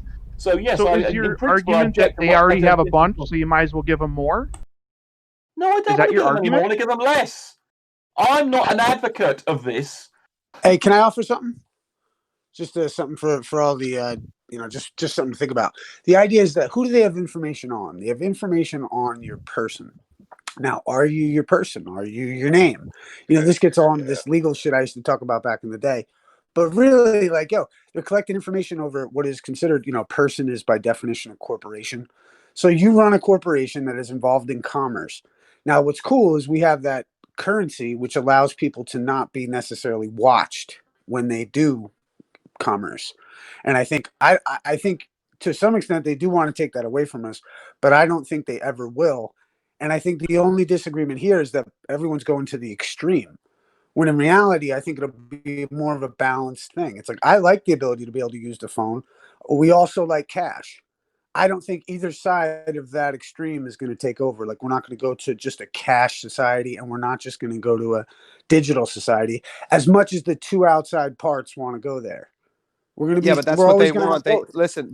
They're slowly but surely they're devaluing Well, no, of course the they want American it, but dollar. here's, So listen, once the I call it American, the perennial. let me finish. Yeah. So in 1947, 47 or 49, they put the American dollar to crude oil. Okay, so this is the setup for the one world currency in 1947, 1949, when they set the American dollar to the value of crude, or whatever it's called, the petrodollar. Okay? Well, what about this? What about when 1933, when they had the emergency, and they put everything, and everyone became a U.S. citizen, because the first U.S. citizen was actually the collateral on the debt, and that's why the first U.S. citizen was the freed U.S. slave. So if we're going to discuss money, there's a historical conversation that needs to be had. However, I think with backing of money and the idea that everyone kind of joined in 33, really in the 40s, that's why we have the Uniform Commercial Code, because as we entered into the bankruptcy, we had to have rules for a commerce that didn't have backing other than the say of the people. That's why we created the whole birth certificate to represent the monetization. That's why it's called an indented deed. That's why you can use your birth certificate to open up a loan. You can use, but that's a whole nother conversation. But I think, we should be wary of the extremes, because I don't think either extreme is going to win this. It's just going to be like, we're going to have both, but they're going to try to make it more digital. People are going to try to keep it more organic, and it's going to go on forever. Just like the discussion of the shape of the fucking earth. So do you know what they're doing? Do you know what they're doing? Yeah. Do you know what they're doing to our kids, though? I Do you know hope what you're they're right. doing? they're doing to our 20-year-olds is that Bill Gates is opening a platform, and I've said this before in your show, Renty, that he's opening a platform for, and it sounds good on the surface. In other words, he's going to create a Bitcoin or a digital currency, and that you're going to be rewarded on your diet, your exercise, your choices, basically your social status, your awareness of your social being and how you operate. Not on top of that, they want you playing video games. There's 20-something-year-olds saying, I'm going to make money at this one day. I'm going to make money at this someday. And there actually are some people that do make money, like DLive is an example, or these online platforms. We see all these people playing and all these people watching. They're being provided a digital currency for it. So it's an encouragement for this youth. They don't want that energy worker. They don't want that carpenter. They actually are getting rid of all these skilled trade jobs slowly and surely and putting everybody online for video games. This is how the population control. This is how. Yep. Sorry. Go ahead. Sorry, I was just going to say what Issa was saying before is spot on. It's so refreshing to hear somebody else who understands what they did with the money and the birth certificates and all that kind of stuff. The only thing I would say differently is the notion that both systems might be able to work together at the same time. No, that's the key. The old system. That's the key, I think. Yeah. Go for it, Issa. Sorry. Oh, no, I was just going to say the key is that we have this. Here's the thing, in my estimate, we have what's called a democracy and we have a republic. That's why we have, so the democracy is the public playing field. It's what's outside of your living room, right? Outside the house. And then you have the republic, which goes on inside your house. And that no one can tell you how to dictate the rules of your house. Yes, they can. And so you have the republic, and so you have like this, and this is where I think it's like this. It's like publicly, I look at it like this. Our government, even I'll take it to this extreme, and we could carry it. Like our government says publicly, hey, the earth is a ball. Everything's fucking round, the Copernican principle, like all that stuff like that. Because we've got it all figured out. We went to the moon and we dropped a hammer. In the republic, they're like, yo, this airplane was made to fly over a flat stationary earth. So the public side of it is one thing and the republic is the private side. So we've already got a dual. We don't have to listen to this drivel. The idea. Right. Okay. Well. Well, before you do, let me just. Yeah, you can, Paige. One sec. You can, Paige. One sec though. Let me just shout out Chris for giving me some money. So thank you for the £4.99, much appreciated. Right. After 5 more minutes on this, and then I do want to get back to what Rumpus said to George actually, because he put him on the spot about the big ball. Sure. So go ahead, Paige. Hello, Ranty. Just the one thing I was going to say was, I think that the system we have now with the two sides and Republic, Democrat, all that kind of stuff. That is one system. That system is going. They want to bring in the new. We're being initiated into the inner circle. So right, but that's that the whole system will have to go. Check this out. For them to bring in the new one. This is the paradigm, though. This is democracy, right? And I don't mean Democrats and I don't mean Republicans. What I mean is, quote unquote, the democracy, even pursuant to the military manual of like 1928, there's a cool definition of democracy and republic. And I mean that the democracy seeks to eat the republic. So what we're witnessing is this perennial battle of the democracy seeking to take away the liberties of the republic, or the masses trying to take away the liberties of the individual. And this is the beauty of America. And this is why Benjamin Franklin said a democracy is two wolves and a sheep voting on what's for dinner. A republic, the sheep has a shotgun. Because the point is that if they're going to, like I just brought up to kind of even how we entered this whole thing, was like the idea that if you're going to tell me I need to wear a mask and I can't shop there, well, that's fine. So long as you're going to accept a $10,000 penalty for deprivation of the rights under the color of law because you're a business that caters to United States citizens, etc. And therefore, if you're going to deny States, you seem one second. If you're going to deny your view, due process of law, we're not interested in your American drivel. I am. Please don't interrupt me. Well, you might be. When I don't think I am too. Well, this is it's a sore just spot. Okay, so hold on. Very parochial view. Right, so Rumpus. Small-town, little American view. Right, okay, Rumpus. So we'll get back to you in a minute because you've got a question for George. But let's Isa finishes what he was saying. Thank you, Randy. He's just So my- rambling, Rumpus, So my thing just is this, let him is that, finish. like, Yeah, so the- like you do all the time. So the democracy, check this out, Paige. So the democracy seeks to eat the republic. All we're witnessing, in my estimates, is that this is a new face of the democracy trying to eat up the rights of the individual. Now, us as individuals, this is why I came out here online, was the idea that the individual needs to arm themselves with the. Who do you mean by the republic, Isa? Let's have some clarity here. What do you mean by let the him finish. republic? Just let him finish. I'll explain in 1 second. Well, how long is he going to go on spouting this drivel rant? He's been doing it for about. Right, go ahead, Isa. You can leave if you don't like it, Rumpus. Pardon me. Then Okay. go away, Rumpus. You can disconnect. All right, so let me get back to the point. You are the we're only one interested in what he's complaining. saying. Right, listen. Yeah, I just you're the want only one everybody to complaining. shut up except for Isa. Go ahead. Thank you, Venti. So, here's the thing. The democracy is constantly trying to eat up the republic. And what I mean by the republic is the individual, brother. You inside your own house, inside your own space, because that's a right. That you have the right to have your own space. You know what I mean? Nobody can invade the space without, like, they can make it seem, and you can acquiesce that they could come into your place. But I conditionally accept that upon proof of claim. You wouldn't have to give me a charging instrument or any kind of paperwork so that we could, settle the matter. Because everything is financial pursuant to the fact that we're under the Uniform Commercial Code, and everything is businesses interacting.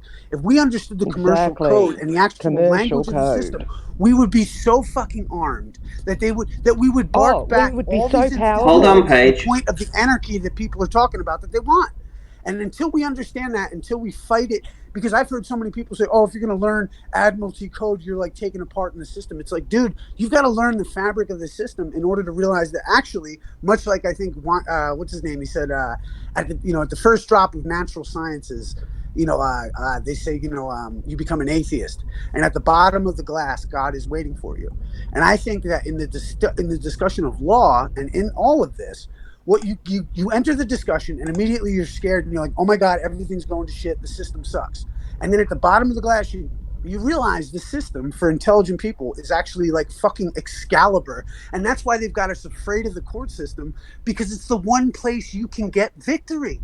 We're in one place where you're going into a room that says, in God we trust, and you have the right to call upon an ecclesiastical system, which is the republic, which overrides the legal system, which is the democracy.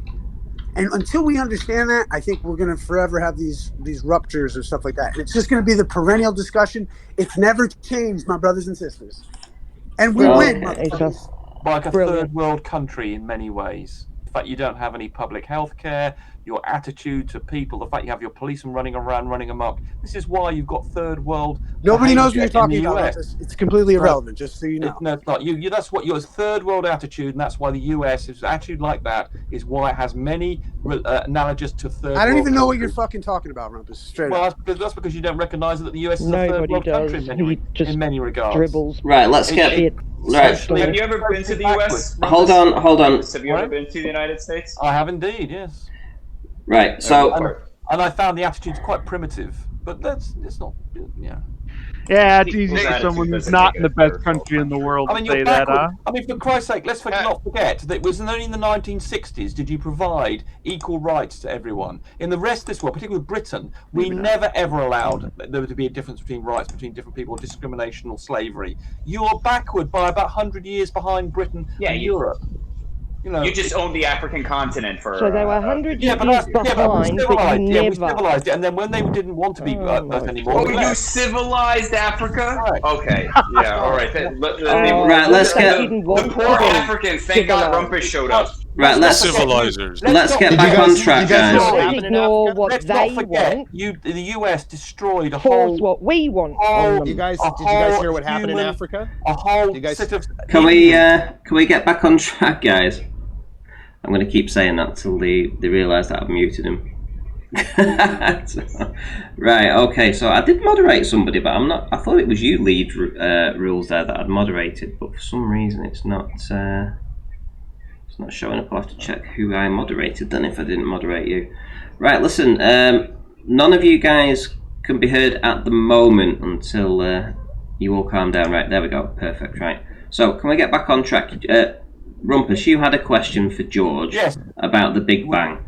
Yeah, well, you claimed. Yes, I did. I heard you earlier when I just logged in for the first time in here. You were saying that George didn't believe in the Big Bang and was in conflict with Professor Phil Bell. And I was wondering if George would like to clarify what he said and why you seem. And I don't believe he does believe that. And I suspect you've misunderstood him as usual. So if George could explain his position on the Big Bang, I'd be interested.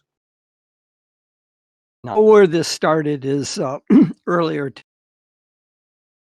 Server chat, Ranty made a comment, something about, flippantly that jokingly that I believe in the Big Bang and nonsense like that. That was kind of the gist of his comment. And I said, or claimed anything about the Big Bang. I just focus on that which I know can be proven. Me, the Big Bang and divine creation, nothing more than one and the same, just different points of view. We have no way of proving whether or not everything came as a singularity out of nothing. That seems to be kind of the prevailing understanding, but we can't prove it yet. Maybe someday we can. If you look at redshift and the expansion of the universe and extrapolated backwards, yes, indeed, it looks like everything came from a singularity. That is a prevailing understanding, but just because I do not include that in my model doesn't necessarily mean I don't believe in it. I'm just waiting for me. The jury is out on that one. You just can't say emphatically whether or not everything came from singularity out of nothingness, and no one else can yet at this point in time, but eventually we'll be able to prove it one way or the other. I just go along with the standard model having to do with electromagnetism, quantum mechanics, and things like that. Or in these discussions, I don't try to go out beyond understanding. I have no understanding about. Paige has a point, George. Why do they teach it? Yeah. Well, I can tell you what you said. In primary school, that was correct. This is fact. Why don't they teach us hey guys, this is what we think is going on. I'm just going on. Don't like what Sorry, people. George, you're cutting out a lot. I can hardly. This happens all the time. Base 1-1 does this to me. Right? Oh yes, we know. I'm quite tired of it because people like to misconstrue, take things what I say out of context and put words in my mouth. Yeah, I'll tell you what. Well, hold on, everybody, be quiet. Everyone. Like when I said you can see Polaris from under the equator. Here's the problem. Paige, George, from Australia. In many of these discussions, we don't need to go beyond the model of solar system and find myself. George, so I'm not. So wait a minute. I'm not. Have you heard of the star method? George is cutting out. Right, listen. I'm not muted right now. So why is everybody just talking over me? I want to speak. I want to say what George actually said. I'm going to read it out word for word so that he's not being misrepresented. So he said, I have made no claims about the model of the universe. I go with what is called the standard model for electromagnetic theory, quantum mechanics, special and general relativity. I do not buy into string theory. I try to confine my discussions with Flat Earth to the model of the solar system and nothing beyond that, for nothing beyond that is needed to cover the topic of Flat Earth. All this stuff about the beginning of the universe and inflation, etc., is not needed for these discussions.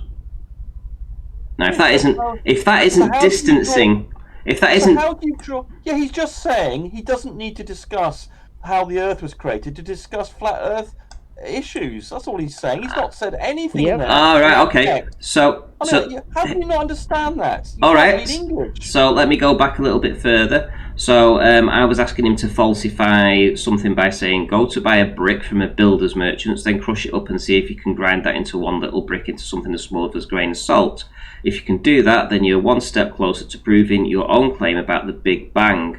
Small steps, George. Off you go. Try and falsify your own model. George responds by saying, I never claimed anything about the Big Bang, ranty old boy. I just focus on that which can be proven. The Big Bang and divine creation are one of the same as far as I'm concerned, and neither is part of my model. Now, if that isn't it, so are you telling me that it's proven? He's absolutely correct. There are a significant number of cosmologists at the moment who believe that the Big Bang didn't happen, and that's a significant number. It's not the prevailing view, but there's a significant they have no clue. So, Rumpus, do you know? So do you know it's that? an area of contention even among cosmologists. Do you understand when somebody? How old is the universe? It's not resolved. It's not been proved to the level we would like in science. Sorry, how old is the universe? Do you understand? Do you understand when somebody's distancing themselves from the Big Bang?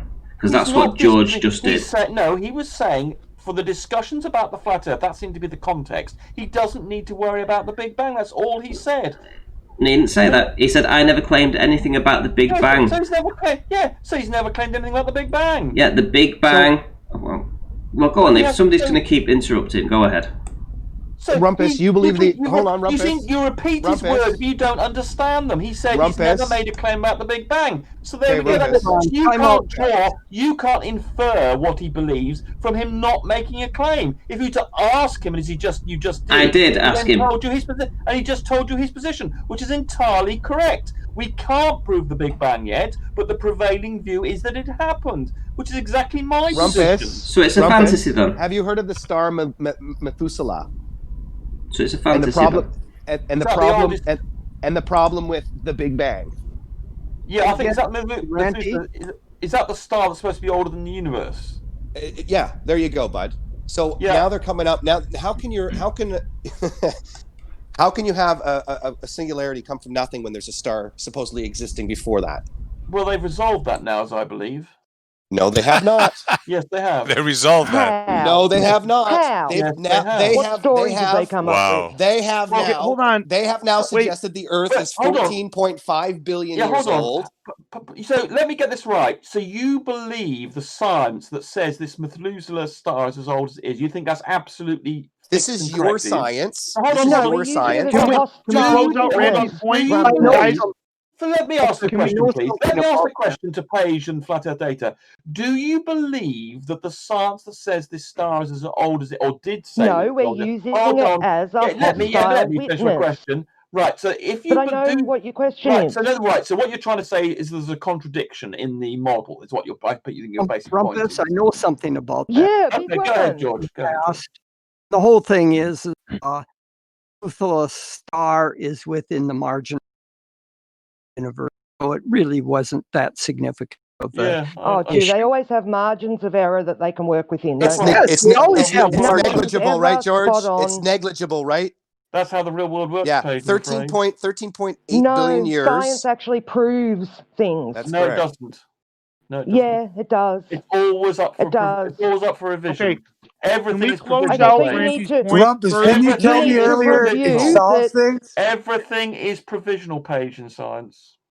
What Randy said was accurate. People are still getting scurvy, are they? We haven't proven that lack of vitamin C causes scurvy. And we still need to think about that, do we? Could be. Or have we proven that lack of vitamin C causes scurvy? Okay, if you use the thing is, on the forefront of science, things are always. Have we proven that lack of vitamin C causes scurvy or not? No, that's right. Can I explain why? Oh, please, can I explain? Paige, when we talk about proof, normally, if in a formal sense, that's a logical proof. The only thing you can prove absolutely is maths and logic. But when we talk about it, let me finish, Paige. A few more seconds. We could have invisible green fairies that are causing scurvy. We don't know that's not the case. Rumpus, when you're a little chihuahua humping my leg, I've only got a few seconds. You can have a few seconds. You can respond in a few seconds. Yeah, you're a little chihuahua humping at my leg. I just want to kick you. I'll be a few seconds. We don't know that invisible green pixies don't cause scurvy. We don't know that we're not in the Matrix. So you can't use the word prove in a formal sense. But you can say if you want to go off into fantasy and start talking about little green pixies. The prevailing evidence is that it does cause scurvy. Rumpus. But it's no, it does. Oh my God, you've even totally put that in the opposite. You said it doesn't cause scurvy. Okay. Right. Listen, everybody's right. We've proven that. Okay. Can I say something? Conduct yourself in a civilized manner. And real quick, You're Paige. the one this screaming and Can I say distorting your something? mic, not me, Rumpus. Right. You just cannot conduct yourself in an Right, adult manner. everybody needs to be. Yeah, you're the one distorting your mic because you're screaming so much, not me. Ranty, I have a question for you. I know. Ranty, I have a question. Go ahead, Flat Earth Data. Real quick. Go ahead, Flat Earth Something Data. real quick. Go ahead. Ranty, are you gonna your mic is are you gonna behaving live more badly, stream? but Well, it's anyway. my microphone, I'm afraid. I'm just gonna. No, it's you screaming. No, it's not. It's Are your you gonna live behaviour. stream Yes, the it is, because debate? it works just fine when you No, it don't doesn't. do it. No, it doesn't. No, it isn't. Right, so I've left that for a time being until they decide to sort themselves out. Bloody arguing over each other like that. It's ridiculous. Like acting like children, I tell you. Jump back in a sec. Right, in the meantime, guys, can you leave a thumbs up? Can you leave a thumbs up on the video? Be much appreciated. It does help with the algorithms, and obviously if you disagree with the thumbs up, you could leave a thumbs down. That would be just as cool as well. It doesn't really matter, as long as you interact in some way. It doesn't have to be any kind of financial support, but you can definitely just click the like button. That's all it takes, and all these likes on all the Flat Earth videos that you subscribe to, if you leave a little like, it really does help generate some positivity within the community and the people that watch the videos, and with the algorithms, it really helps that. It's really good. So I'm going to jump back in this now, and hopefully these guys aren't rowing anymore. Here we go. Will you call Rumpus out now that he just overtalked me when I was in the middle of a sentence? This is me in page mode. Overtalking. George, are you going to call him out? So when someone starts a sentence, when Paige starts a sentence, I'll overtalk. Are you going to call him out for Right. doing exactly what you just told me off for doing? I'm in page mode. I'm overtalking her while she starts a sentence. So yeah, I'm overtalking Paige. That's what she does. So I'm overtalking Paige. That's what she does. I'm in page mode. I'm ready. Right, okay, so... Can I point something out? Yes, you can, Bob Dole. Go ahead. I got 2 points to make real quick. Go ahead, yeah. All right.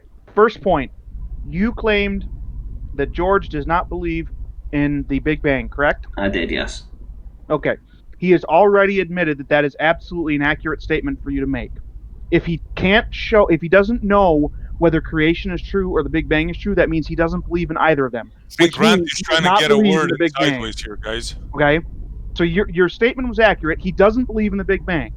That's not the same as saying he believes it's absolutely false, but he does not believe in it. Okay, that's the first point. Second point, and I brought this up last night after the show was over and hours later, there is a thing in existence referred to as a rumpus room. Did you know that? Really? Let me Okay. read to you the description of a rumpus room. Rumpus room suggests the unbridled anything-goes play of the young rather than the more all-age entertaining suggested by recreation room, and notes that a rumpus room might specifically be for noisy games and messy activities. Just gonna throw that out there for you guys. Actually, Bob Dole, you were inaccurate, Bob Dole. Did not say I cannot conclude that I say that the Big Bang couldn't exist or deny that it exists. I said I don't know. Right, that's what I said. That's no. Yes, it is. You said I do not believe in the Big Bang. No, I didn't. I said that's not what you said. That's what I said. I said you did not say that you don't believe it. You didn't say that. What you said is that, yes, not believe it, but not that he knows it's wrong. He did not say he knows it's absolutely false. He said he doesn't believe it. If you don't know that it's true, you don't believe it. Right. So if you say, I don't know if the Earth was created or the world was created, and I don't know if it came from the Big Bang, you don't believe in the Big Bang. No. Yes. Otherwise, you would think it's true. You can't believe something that you don't think is true. You don't believe it. That's not true. Yes, it is. It's I don't literally know impossible for if human beings to believe something they don't think is true. George, is the universe You can't flat? believe something that you don't think is true. Hello. Is the universe flat, George? I did not say I did not know. And I do not. Is the universe flat, George? Is what? Is the universe flat? Oh, you have to. But you have to understand what flat means in the context to Einstein's relativity and geometry. No, Bro, you need a PhD to cosmology, understand the word flat. Geometry of the universe is not flat.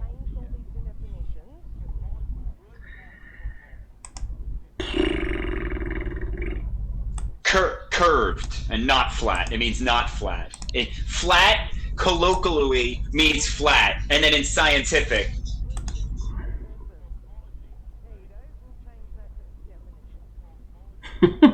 These two just can't leave it alone, can they? Page and Rumpus. Well, one of my questions is George. To do with the geometry. Let me just. I just want to say that George was like, "Hey, whether or not you have a flat plane or something like that, it's in tensor theory that flatness is defined." George was talking about how which has we a don't totally we, different we meaning than whether or not you have a tabletop that is flat.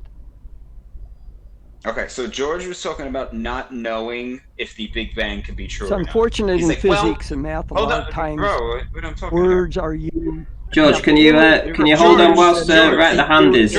George, do you not hear me talking? He probably has right hand muted though. Oh, he probably has got it me muted. Yeah. Yeah, that's so yeah, why. tell George to stop interrupting. I So George, you gotta. Yeah, then you gotta just shut up then now, George. So George had said that we can't figure it out right now if the Big Bang is true. He's like, maybe in the future, right? And he's like, maybe in the future we can discover if something can come from nothing, which is a ridiculous, retarded thing to say. I'm not done, Rumpus. Rumpus, I'm nearly there, Rumpus. I'm almost there, Rumpus. Let me finish. I'm almost there. Okay, so thank you. So he's saying we don't know yet, and maybe in the future we can figure out if something can come from nothing. There is no future in something from nothing. You're never going to get it, because the idea that you can have that's what nothing is. Nothing is non-existence. You cannot get existence from non-existence. It's a contradiction. So we don't need to explore that any further. Chris, you are so right that if you act like Rumpus, he just stops, doesn't he? Yeah, he's just like a program. He's like a little dog. A few more seconds. Like if as soon as Chris says exactly what Rumpus usually says, he just stops. Amazing. He's MK Ultra. Gotta be. Only stupid people can believe that, Rumpus. You might believe that. We do. Only stupid people, Rumpus. Who has it been established to that something can come from nothing? You or everybody? We have to define what we mean by nothing. I was referring in terms of material matter. Is nothingness can also describe. I guess we could be more general and say not nothing, because there could have been a singularity with energy. We know that energy and mass have an equivalent, so mass can be generated out of energy. It would have started with energy at the singularity. George, you keep on. So now we need a PhD to know what flat means and also what nothing means. Yeah, correct. Yeah, George, you keep on breaking up. I don't know whether it's your internet or your computer, but you're it could be the internet. Yeah, I've been having trouble. Right. George, do you understand how bringing children up in a world where you tell them they came from nothing, and as opposed to telling them that they live somewhere that the creator who loves them made for them, and they're safe and secure, and this place is for them, and they have rights as a creation, purpose, meaning, yes. Do you understand how bringing up children in that paradigm of you came from nothing, you're just a speck of dust amongst billions of other specks, how that can have an emotional impact on how they look at the world and how they look at themselves? You don't have to tell them that. I was brought up in a Christian But home. they I didn't hear about Big Bang until here in high school. Australia. You don't have to tell here them in Australia, George, we don't. But yeah, listen. Here in Australia, I didn't even hear the word Bible or Jesus or anything until I was probably in my 20s. Like, we have no religious thoughts given to us here at all, ever, in any circumstance. You have to actually hunt down a school that's Catholic or whatever and purposely go and send your kids there. If you just grow up in a normal family and send your kids to normal public school and, you know, don't actually go looking for a religious avenue, you won't be given one. You are told you are nothing. You are told you come from nothing, you are nothing. Like here, there's no religion here. You don't have to have religion. Evangelist, you're that can clicking be away. confined to the home, just like it was sorry. me and everybody else But see, understand, I grew up with. if I didn't know You about the can give Bible, your if I wasn't children taught that myself, sort how of do I knowledge teach that to or- my children? But how do I do that if I was never taught that?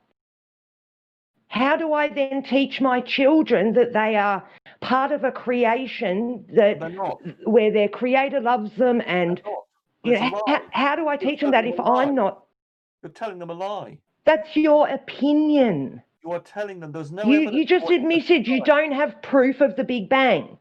So it's just we know that there's no evidence. no. of God You whatsoever. have There is false no assumptions. evidence for God, and also God is We are the evidence. The Rumpus. creation itself is evidence. You're invalid Rumpus dumbass. concept. God is a contradictory concept. It cannot exist. Hey, can I ask you a question? Oh Rumpus, my God! should we- And something coming from nothing is not a contradictory concept, right? We observe that. Okay, so hold on. Where do we observe something coming from nothing? Right, Isa. Finished, did you? No, There are experiments that show this. Right, Isa, go ahead. Go. I was going to ask the Rumpus, should we No, there's get not. rid of, should we stop having... Casimir effect. No, there's not. You won't ever show one. Look at the Casimir effect, and you will see there what you could call, in the colloquial sense, proof of the existence of virtual particles and things coming from nothing. Right, go ahead, Isa. Go ahead, Isa. A false assumption of what's up. Right. Hello. Hey. So I was just going to ask Rumpus, should we get rid of the song Twinkle Twinkle from schools? Because we know what the stars are. No, songs can do what they like. Cool, just asking. Okay, very good. I mean, people, we don't even... Thank you, Ranty. We don't even stop people telling No worries. lies. I mean, Paige wants to tell a lie to her children, but we're prepared to let her do that because it's her... we can let her do that. Obviously, we may have to educate the children with what evidence exists for things, and they will hopefully learn and realise that is a lie, and then mature out it. It's a primitive. Yeah, it's a lie that you're an important Well, how about this? thing. Should we, Rumpus yo, wants you to think yeah, nothing and you're worthless. The thing is, being looking after us. It's just a childish attitude and indicative of primitive society. Right, go ahead. Should we teach Bob. both sides, Rumpus? The Should we song teach both Twinkle, sides? Twinkle, Little Star, How I Wonder What... No, you can't teach both sides. Of course. Growing up, we wonder what the stars are, and that eventually gets answered. So what's the problem with Twinkle, Twinkle, Little Star, How I Wonder What You Are? Well, Fair enough, George. He's saying he thinks we would think there's a problem with it. That's what so we don't. He doesn't have a problem with it, but he's thinking that we might. But we don't. We don't mind your little fantasy. Well, that's what I'm asking. Yeah, we Why don't would there believe be in a Santa problem? Claus either. We don't. If it's harmless like Santa Claus, we don't mind. But we don't like adults telling us things that affecting society, for instance, and the way laws are. So would you say, Rumpus, Oh that my you... God, Rumpus! Maritime you know the law weight- came about from them Paige, thinking that you keep cutting Common people off. law based on the Bible. My God. Right. Paige. Right, okay, so Paige, you keep cutting people off. I've had to serve you because people are talking and you're just interrupting. Go ahead, Isa. My question, Rumpus, is do we know the weight and the makeup, the chemical makeup of Polaris for sure? We know nothing for sure. Fair enough. But do we know the weight of Polaris? I think the mass of Polaris, I think probably that is a tricky one. We don't even know its size, but we know how bright it is. I mean, it's so far away. Hold on, let me finish my answer. Yeah. It's a point source. Almost all stars are point sources, so we don't know how big they are. We just know how bright they are. We know the color of them, and from the color of them, their spectrum, we can work out what we believe they're made of. So it's safe to say that we'll always be wondering what they are. There may be some new techniques. I mean, for instance, we've only just recently discovered gravitational waves. It's just possible that through something like that, although we don't have any other means at the moment we know of, that we might find some more information. But at the moment, I don't think we can work. But we can determine the size of some stars. But I think Polaris is so far away; it's a point source, and I don't think at the moment there's a way of working out its mass. I might be wrong about that, but I don't think so. There's certainly lots of stars we do know their sizes. I mean, for instance, the biggest star that we know of, I think, is about 1 million times the size of the Sun, and we know that, we believe, with some confidence. But I think Polaris is about 400 light years away, and I think I'm correct in saying, might be wrong, but I don't think we know what its mass is. We just know how bright it is and what it's made of.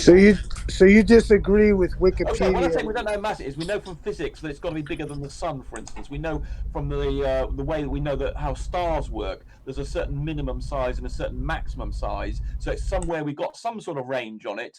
And we also know what stage in its development as a star it is. So there's quite a lot we do know about it, but specifically its mass is a bit of a tricky one, I think. Cool. Just curious. Well, we might find out more. There are new techniques. You know, we didn't know about quantum mechanics until a century ago.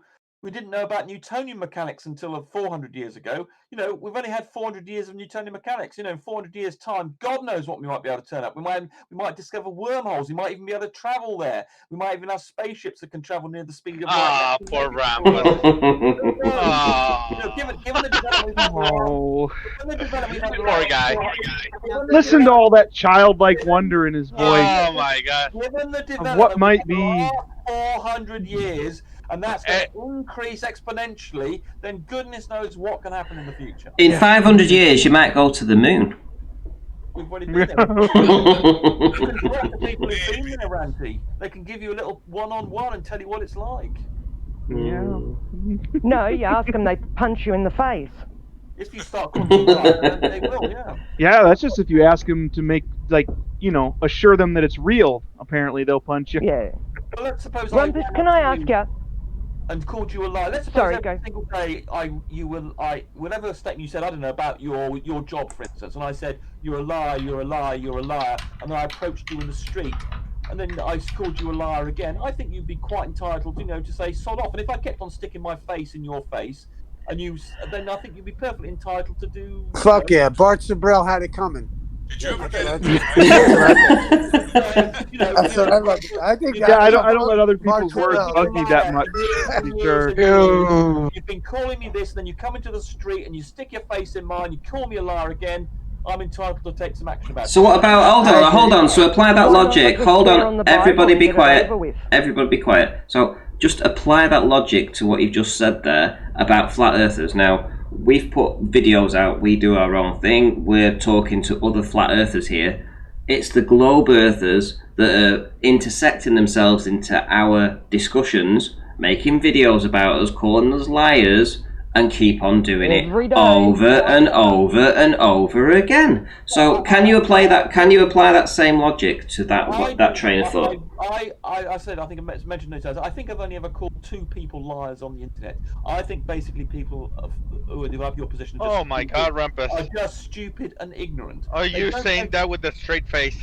Yes. So normally, I've only made... Rumpus, can I ask you? I've only accused 2 people of being liars. One of them is Anthony Riley, when he said that his observation height for the Isle of Man was a value, when we've even got pictures of him using a measuring tape that was 100 feet long, and then him saying he was only at 45 feet. So we know that's one critical case where we can say he lied about that. But other than that, there's only one other person I've accused of being a liar. I call them stupid and ignorant and science deniers, but that's not the same as calling them a liar. So I'm not guilty of the Did I say you? I didn't say you.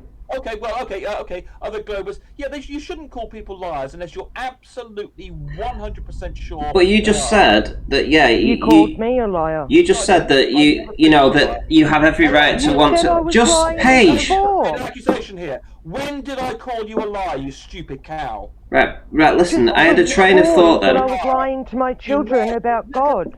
You little. Now, so here's an example. I had a train of thought, guys. It's untrue. I don't think you're lying. Ranty, can you please pull him up? I think I know what your train of thought was. Yeah.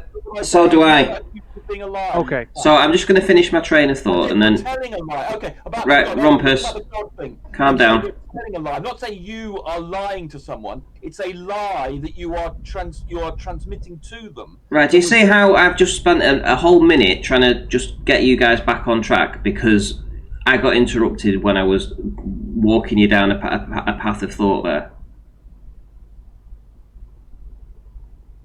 Because you turned around and you said that, you know, Bart Sabrell or whatever, he was begging for it basically, and that it was justified that he got punched in the mouth for what they were doing, yeah? For what he was. When you stick your face in someone's face, yeah, or a lie, you're entitled to take some responsive action. So my question is going back to this: as flat earthers, when we get abused, like we do from the Globers, which we do. We don't go onto their channels, they come onto ours and they take our content and they mock us and they relentlessly come after us. So don't you feel that, you know, we're justified in this same feeling as to how the astronauts felt when they were hold on. Are you saying that flat earthers don't go onto global discussion groups and put their position? What about those that don't do that? What about those people that put content out and other people just mock them and have a go at them? What about them? Mocking them's fine, but that's is it? So Bart Sabrell wasn't mocking them when he was asking them to put their hand on the Bible because he knew that they wouldn't be able to do that. The difference between mocking someone on the internet, where you can it's different. It's hot because it's on the internet. It's different, right? Okay. On the internet, you can block people and avoid them. But when you approach someone in the street, and then they have to walk round you to get from where they wish to go, and you're obstructing them in their life, and you're telling them they're a liar to their face. I'm afraid that's a different scale of behaviour. Well, let me tell you, the internet. Because you're basically saying you can't debate ideas because you're offering an idea and you're saying, well, no one should be allowed to contradict me. Of course we can, and mock you in the process. That's perfectly reasonable. The internet is much the same as real world. You can avoid it, Ranty. If people wanted to avoid that, they don't. No, it should be personal responsibility. The person doing it shouldn't do it. And a fundamental part of free speech and dialogue about ideas is that you're allowed to respond to ideas that are being respond, promoted. not purposely try and humiliate. So what happens, Rumpus? The title of this stream is about why would Globers basically lie about stuff. What happens if you get Globers that deliberately lie about content that other people put out to deliberately misrepresent them? Do you not feel that is a bad way to go about them trying to prove their side of the argument? If they are deliberately lying to their audience by lying about other people, because this is what happens with flat earthers. You have to be very careful, Ranty. I mean, people tend to throw around the accusation of liar. Most of the time, I believe, the people who seem to be lying about something just get things wrong. They misunderstand things. They don't hear things properly. They then misunderstand what people have said, and then they accuse people of lying. Now, if you're very prone to accusing people of lying, normally that means you're a bit stupid because you don't understand that people make mistakes. And so most of the time, a lot of people who are stupid accuse other people of lying when they're just simply getting things wrong. There's a big difference. If you know for a fact that someone knows he's not lying, I mean, for instance, I think you're accusing. He's saying that about. I'm not picking on anybody in particular. Okay, but in principle, it's very easy to misunderstand what someone's saying if you're a bit stupid and you don't have sort of high moral principles to then start accusing them of lying. If you're lying, you've got to make sure that you absolutely know for a fact they believe X. And they say, no, I do not believe in X. So let me just ask you one last question, which will be, if you see a boat in the distance disappearing, and you watch it, you film it's going further away, it starts to have an inferior mirage on it, and it basically disappears behind the inferior mirage or blends into the inferior mirage, which happens in 99 times out of 100 observations. Why do you think then it's right for the Globers to deny that effect and say that you just saw it going over the over Earth curve, over the horizon, when in effect you never actually saw it go over a physical body of water, you actually saw it disappear or merge into the inferior mirage? Why do you think it's dishonest for the Globers to just ignore that fact? Globers accept that and have accepted. I mean, I've been telling this for years that you never understood this. We understand that inferior mirages, but the point is, an inferior mirage tends to be very. Hold on, let me finish. Inferior mirages are very small, but when you have a big object like a mountain, where you can see the top of it and you're missing 2/3 of it. Did I mention a mountain? I know you didn't, but I'm telling you, or a big ship. So when you have a big ship, hold big on, ship and a the little same. bit of it is obscured by the inferior mirage, and you see that most of the rest of the ship is actually underneath that, where the inferior mirage is not present, then your point is irrelevant. But No, it's not. If you see a boat, an inferior mirage, the whole boat ends up behind that inferior mirage the further away it goes, because of the angle. The boat gets smaller. The boat gets smaller. What about a big boat, Ranty? When you can see the top of it and 2/3 of it's missing, and there's a tiny little area of inferior mirage. Where's this? Well, have you got an image of that? 2/3 of a boat missing. You've shown this. You have got. This is why you're You're one of the best advocates. See, this is now you lying. This is now you lying. This is now you lying. Yep. This is now you lying. This is why you've got. No. This is now you lying. No, I'm not. Here we go. This is now you lying. That boat motion track was fabulous. Yeah, I know. Lots and lots of videos. The entire boat goes behind the inferior mirage, Rumpus. Let me finish. No, the entire boat goes behind the inferior mirage, Rumpus. I'm not going to let you. I'm not going to let you turn around and say something that it isn't. That isn't the case. You have got lots of videos of very large boats, which the very large proportion of them has gone behind the curve. No, it goes behind the inferior mirage, Rumpus. There's a tiny inferior mirage. No. Just at the horizon, No. and the rest No, of it's the not. boat is visible. No, it's That's not. why you No, are it's best not. at global No, it's not. advocates. No, it's not. That is a damn right lie. Every single video. Find me one video where that's the case on my channel. Okay, well, Find me one. Just find me one. No, do it now. It's 1:30 in the morning. I'm about to go to bed. Well, you've just made a claim that I'm the best advocate for this. I've got 100 observations of boats on my channel. Pick one of them. Surely there must be one there. Okay, well, that one, the one you favour. There's one where you did you recentered it or something. There was a red ship. The motion track. The motion tracked one. The one where the boat goes. That was fabulous. The one where the boat goes behind the inferior mirage. Right, in part of that Yeah, video, that's the one. Let me say, as part of that video, before it completely disappears, you have a large portion of that boat that's disappeared. You can still see the top of it, and then there's a small section where the inferior mirage. So the inferior Because mirage it's all behind the inferior mirage, Rumpus. The inferior mirage is only covering up a tiny part of the boat. No. That's just the whole boat is behind the inferior mirage. You watch it disappear behind the entire inferior mirage, Rumpus. There's a lot of boat above the inferior mirage. There's a lot of boat below. Nope, not having that. That's bullshit lies. Bullshit lies. And I'll prove that tomorrow, because I will actually show that that video tomorrow. So I'm going to do final thoughts. And well, Travis is in. Travis, do you want to start with your final thoughts, my friend? Right, F Evangelist. Great show today, Randy. I really enjoyed it. I think some lies were exposed and some truth was shared. So look forward to the next one. No worries. Well, we just had it right there and then. Rumpus lying his ass off. So I will go through that video tomorrow, and I will go through it step by step and totally disprove everything that Rumpus has just said. In fact, actually proving my whole point that the Globers will lie about this kind of stuff. Right. Aaron. Oh, here we go. Travis. Final thoughts, my friend. Just shout out to Issa Mahalski. That's all I'm going to say. Yeah. Yeah. Son is totally intangible. Oh, shit. Right, let's go through. Aaron, final thoughts there, please. Aaron, are you there? Right, okay, Isa, your final thoughts, my friend. Hey, man. Yo, Ranty, thanks for having me on, dude. I dig your show. I usually don't have the time to come by, but lately, yesterday and today I had some time, so it worked out perfectly, man. And big up Travis. Big up everyone in here. Big up the ballers, flat earthers, whatever the hell you think. And hell yeah, man. I love when you're playing the song too, man. Thanks. No worries. I think that's freaking awesome. And big up to everyone in the chat room, all the good folks, man. Ranty, it's so good. I'm so happy that you're doing your thing, bro. It's so cool. Cheers, man. Yeah, man. Right. Thanks, brother. Peace, everybody.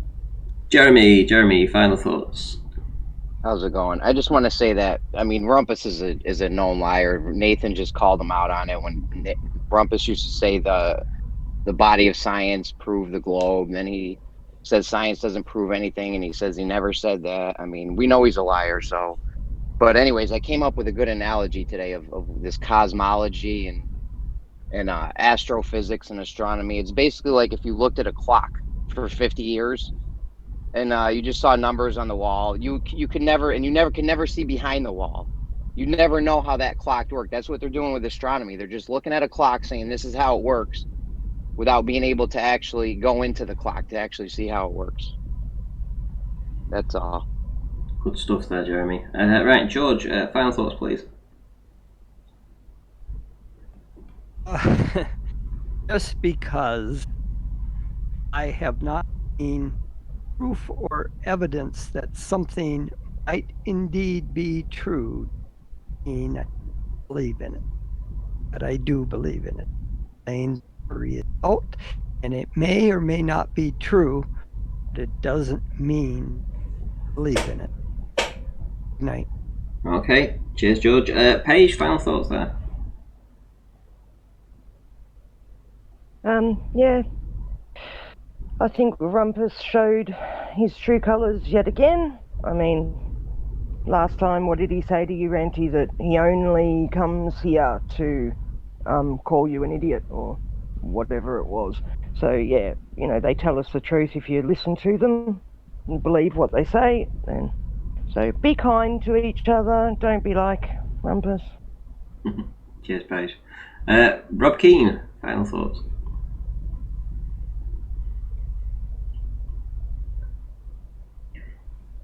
Right, okay, SE Montreal.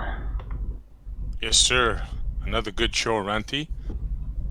Concerning the Big Bang is a fantasy story made by a Jesuit-trained Catholic priest, Georges Lemaitre.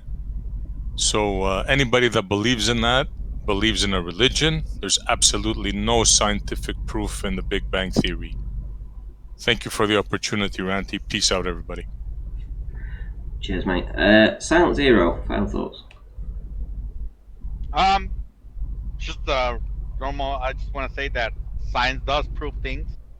That's why when you formulate a hypothesis, it has to be really specific, and you cannot start inserting things outside of that hypothesis. And that Rumpus is a liar. And great show with Ranty. Cheers, mate. Yeah, go ahead, Rob. I got nothing. Awesome stuff. I wanted to say, Ranty, I don't know if you guys ever watched that movie, The Demolition Man. That to me seems what they're trying to do in real life. Good movie. Yep. Yeah, I get you. Right, Real Bob Dole, final thoughts there, mate. It is an accurate statement that real science does prove things. Rumpus doesn't understand what proofing is. Whenever something is fireproof, that doesn't mean that no matter how hot you get the fire, any fire in existence, that it won't melt or burn or anything like that. That's not what fireproofing means, okay? And that's not what proof means in intellectual discussion either. It doesn't mean that you understand everything in the universe about that particular subject or that particular fact, and you've somehow eliminated all other things, and so it's proved. What it means is that you have guarded it against argument. There is no argument against it, so you have proved it. That's what you've done. So it is possible for real science to prove things. And kind of addressing what George was saying, you cannot believe something that you don't think is true. It's not possible. Human beings cannot do that. Now, you can trust something that you don't think is true. You can trust something that you haven't seen evidence to be true. Okay, you can choose to trust that or choose to consider it as a possibility. But that is not the same as belief. That's not what belief is. If you don't know something is true, you don't believe it. If you think that you do, you don't understand what belief is. Cheers, mate. And finally, right the hand there. Final thoughts, mate. Hey, Ranty, real quick, could I sing a song before we go? You can, yeah. I'll put you on. After right the hand, of course. Let me know, brother. After right the hand, yeah. Right the hand. Go ahead, mate.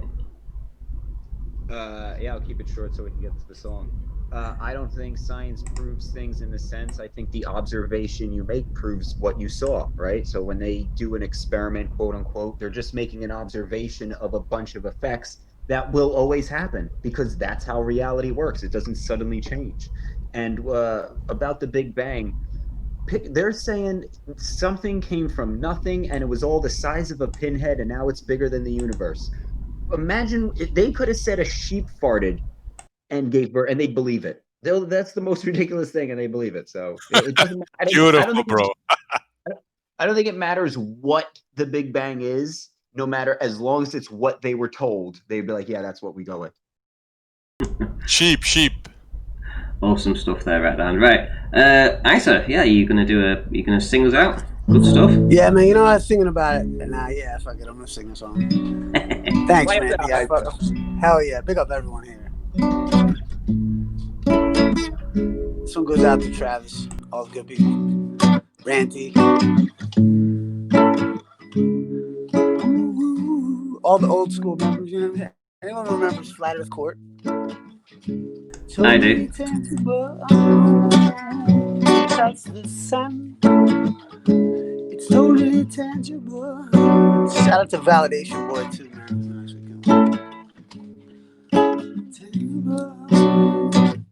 Because the sun is totally tangible. You could get there if you really wanted to. Because the sun is totally tangible. You could get there if you really needed to, but you don't want to.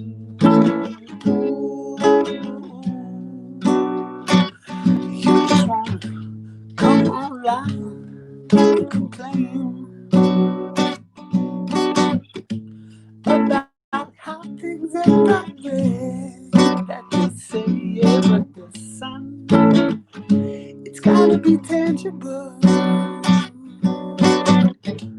You could get there if you really wanted to. Should have joined the military with designs on going into the Air Force so you could join NASA, become an astronaut. 'Cause anyone can be an astronaut. Anyone can be an astronaut. Anyone can be an astronaut. Because the sun is totally tangible. Don't you forget it, guys. Well, that was Isa singing us out there. Awesome stuff. Right, guys, yeah, that's going to do for tonight for me. I hope you enjoyed this show, and I will go through the video tomorrow, the boat, the infamous boat, and I'll go through many more as well, actually, and show you that this is an effect that just happens over flat bodies of water. There is no curvature, and I will go through that tomorrow. And hopefully you'll tune in to see that. So, hope you've all thumbed up the video and created some algorithm busting thumbs up. That's what we're after here. We're already under enough censorship as it is without having to worry about anything other than that, without getting the thumbs up from our subscribers. So yeah, do what you can and support the show as best you can. Right, that'll do for tonight, guys. Hope you all enjoyed it, as I say, and I'll see you again tomorrow. Take care.